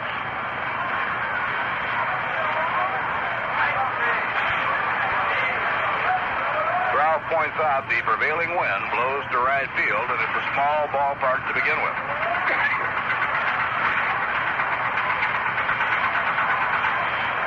Next pitch to Grody. Ground ball hit toward the hole. Base hit going into left field. Well, Jarry Grody now has 10 hits in his last 20 times at bat. Jerry's bat springing alive on this road swing. It has helped the Mets immeasurably. Mets now have 10 hits in the game, and Ray Sadecki comes up. Ray got a base hit his last time at bat.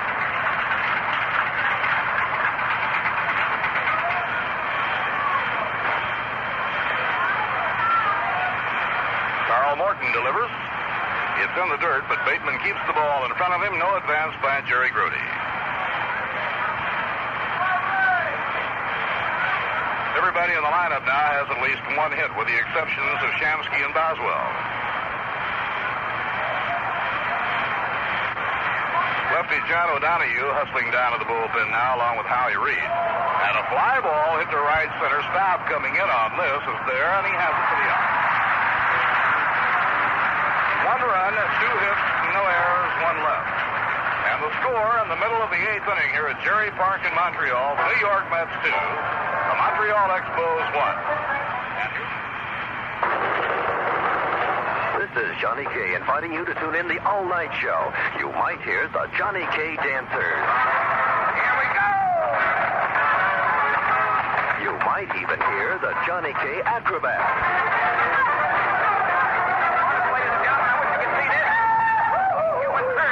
That's the Johnny K. All-Night Show, heard Monday through Saturday at 12 midnight. You'll even get a chance to hear the Johnny K. Choir. When you're in the hospital, you shouldn't have to worry about bills piling up. Your only worry should be about getting well. You should be able to simply lie there with your radio on and hum along with us.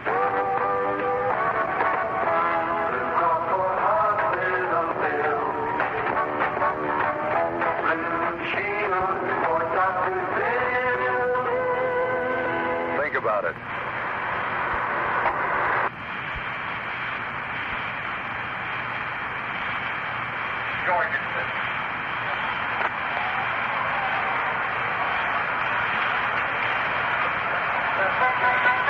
Now the Mets make a move to tighten up their defensive play around first base, and rookie Mike Jorgensen replaces Art Shamsky.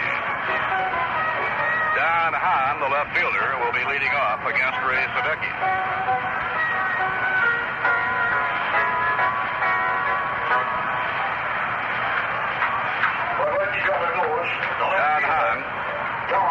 bounced to third, a fly to center, and bounced to third, nothing but 3. Ron Taylor will stay active in the Mets bullpen. Ron Taylor has enjoyed a sensational road trip.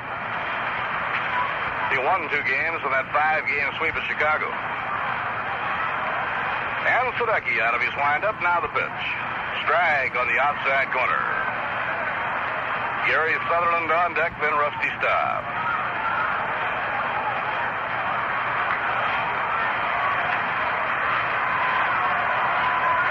The right-hand hitter waiting, and he fouls it off. Back up toward the crowd. No play. This might be a record for a 3-game series attendance-wise. It is a total of 70,000 for a new record, and some 42,000 for the first 2 games. This crowd today is probably 30 or 31,000, exceeding the seating capacity of the ballpark. 2-strike delivery. Base hit to left field. Sadecki got the breaking ball where it could be hit on a 2-strike delivery. And the tying run is on with nobody out. Base hit number 5 for the Expos. And it brings up Jarry Sutherland, a skillful bunter. He has 1 for 3, and now the Mets must look for that sacrifice bunt. Here's the stretch by Sadecki. He squares around, bunts. Fair ball down the first base line. Jorgensen throws to Boswell. And the tying run advances to second base.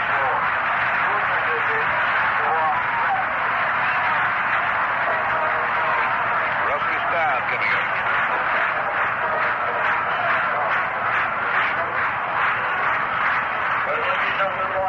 Rube Walker is on the mound now, talking.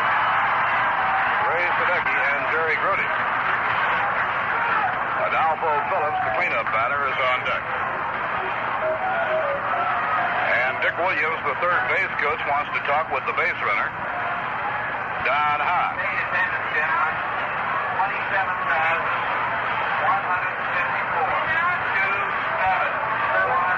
Big crowd, a little short of what we guessed. It's 27,154. It's an overflow crowd. Second game at Pittsburgh today. It'll be Milt Pappas against Jim Nelson. Rookie Jim Nelson has won 2 and lost none. Now the stretch by Ray Sadecki. And the pitch to Staub. Inside, ball 1. Cardinals got a run in the 7th inning to regain the lead over the Phillies, 5-4. This will be a new attendance record for a 3-game series in Montreal. High fly ball. It's deep to right. It may go all the way. It's up there, and it is gone.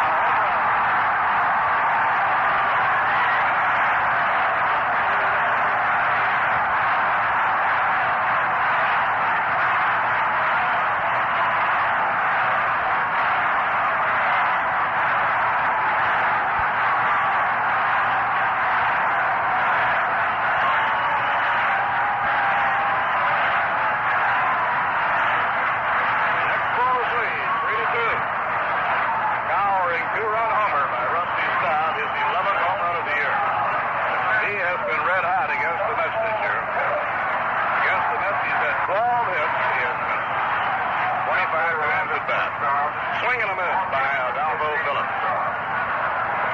Well, Rusty Staub has put Montreal in front, 3-2. He has certainly damaged the Mets in this series. Now the pitch by Sadecki, way inside, 1 ball, 1 strike. The 11th home run of the year for Rusty Staub, and he now has 45 runs batted in. Expos lead 3-2 on a homer by Bateman and a 2-run homer by Staub. And a high fly ball to left center. Ken Singleton coming over to his glove side is under it. And he has it for the out. Now there are 2 away in the last of the 8th inning.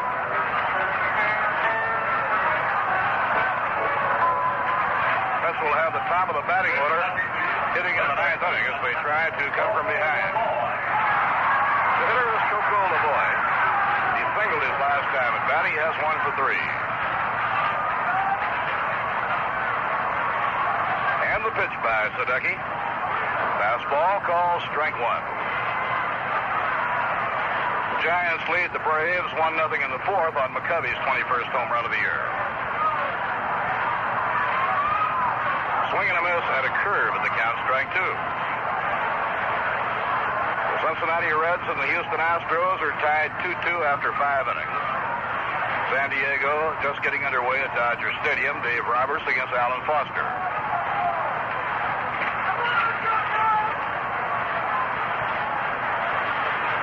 The Expos have gone in front. Well hit home run by Rusty Staub. He pulled it, a high fly ball. Now it's off the outside corner. 1 ball and 2 strikes. Yankees have taken the lead over the Red Sox on a 3-run homer by Jake Gibbs in the second inning. Yankees lead 3-0. Boston won the first game 5-3.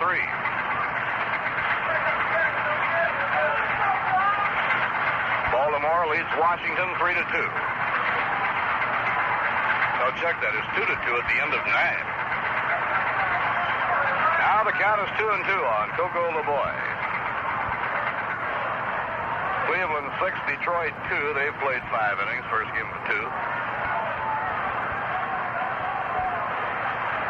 Now Sadecki's 2-2 delivery. Swing and a miss. He struck him out.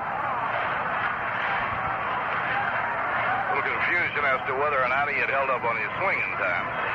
2 runs, 2 hits, no errors, none left. Now, at the end of 8 innings, the Montreal Expos 3 and the New York Mets 2. And here's something I think you'll enjoy. Just Weinberg Tires has the Michelin X Radial tire, the world's first radial featuring a safety belt of steel wrapped around each tire right under the tread. Virtually eliminates punctures and blowouts. Plus, you get solid driving control, steady braking power, and great gas mileage. At Weinberg Tires, you can get complete brake and front-end care. 2 expert mechanics always on hand. So visit Weinberg Tires today and take good care of your car. Weinberg Tires, 935 Central Avenue, Albany, the Capital District's oldest and largest Michelin dealer. Say, what is that? What does it look like? Well, it looks like the beginning of a giant jar of peanut butter. Hey, it kind of looks like fun. Sure, blowing up a giant jar of peanut butter can be fun. Or how about a gargantuous tube of toothpaste? You'll find these and many other gifts and novelties for family fun at Shad Stationery on the lower level of Colony Center. Hey, what are you doing? I'm blowing up my mother-in-law. I'm gonna blow up my mother-in-law.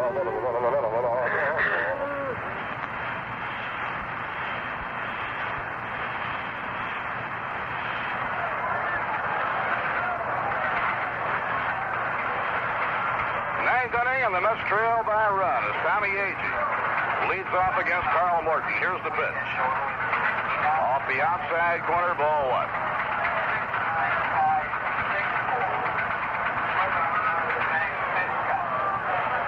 Tommy has 2 hits and 4 times at bat.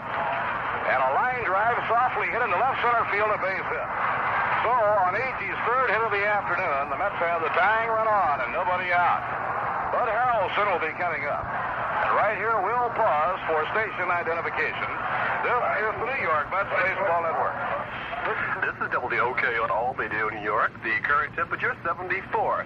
It's 4:30. Time to open a big dividend savings account at Cohoes Savings Bank's offices in Latham and Cohoes. Now Harrelson the batter. And a full swing and a foul ball back, no play.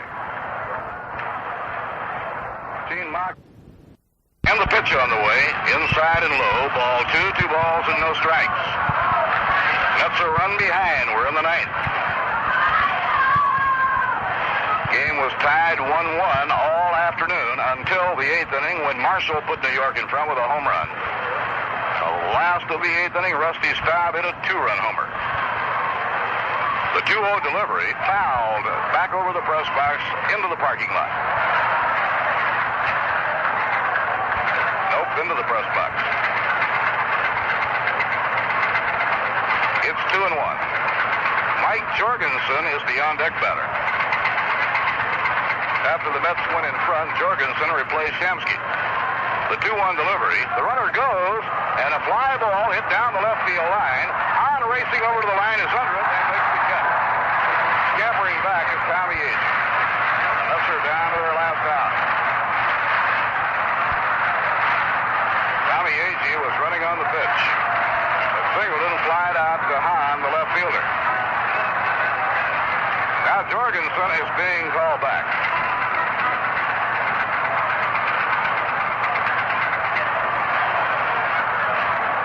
Don Clendenon will hit for him.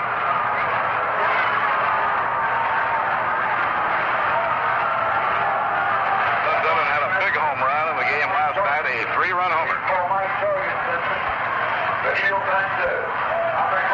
Clendenon hitting .298 with 8 homers and 27 runs down of in.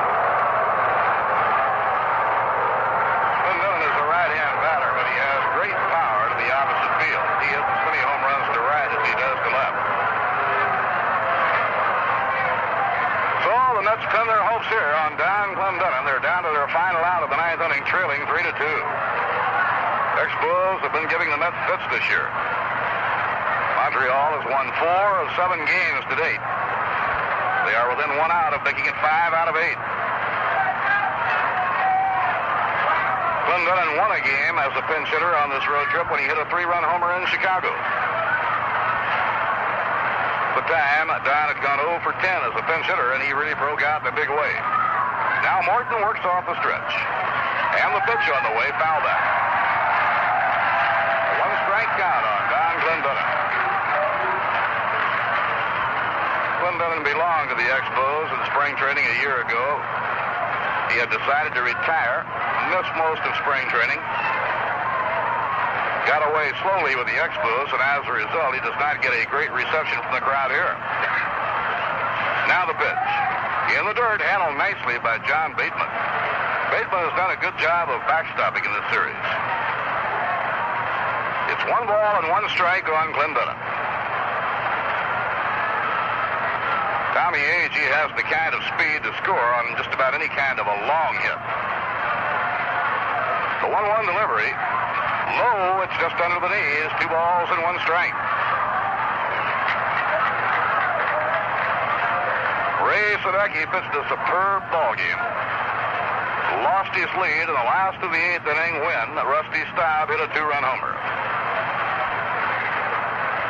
Pitching 2-1. Agee's running. The pitch in the dirt, and Agee goes into second. A stolen base for Tommy Agee. 18.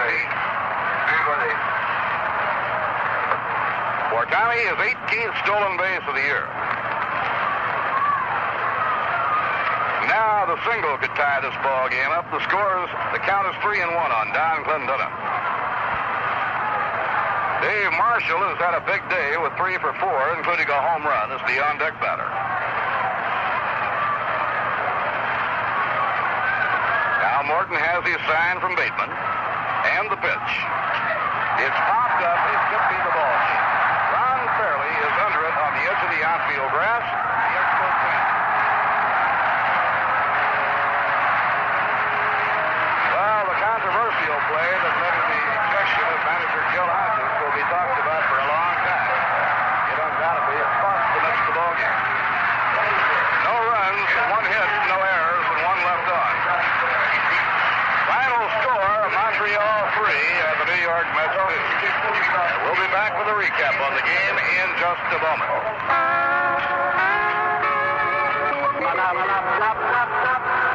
Hello.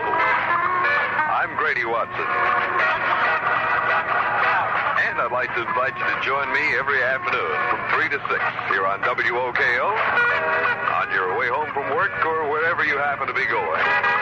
I'll try to make the going just a little bit happier with the sounds of America from 1460.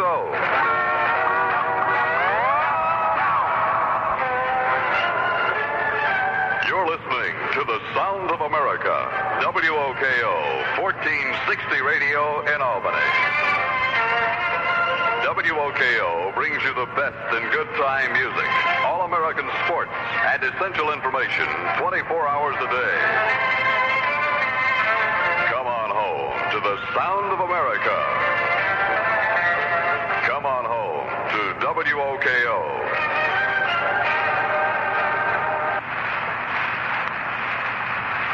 This is WOKO. WOKO in Albany, New York. The current temperature 74 degrees.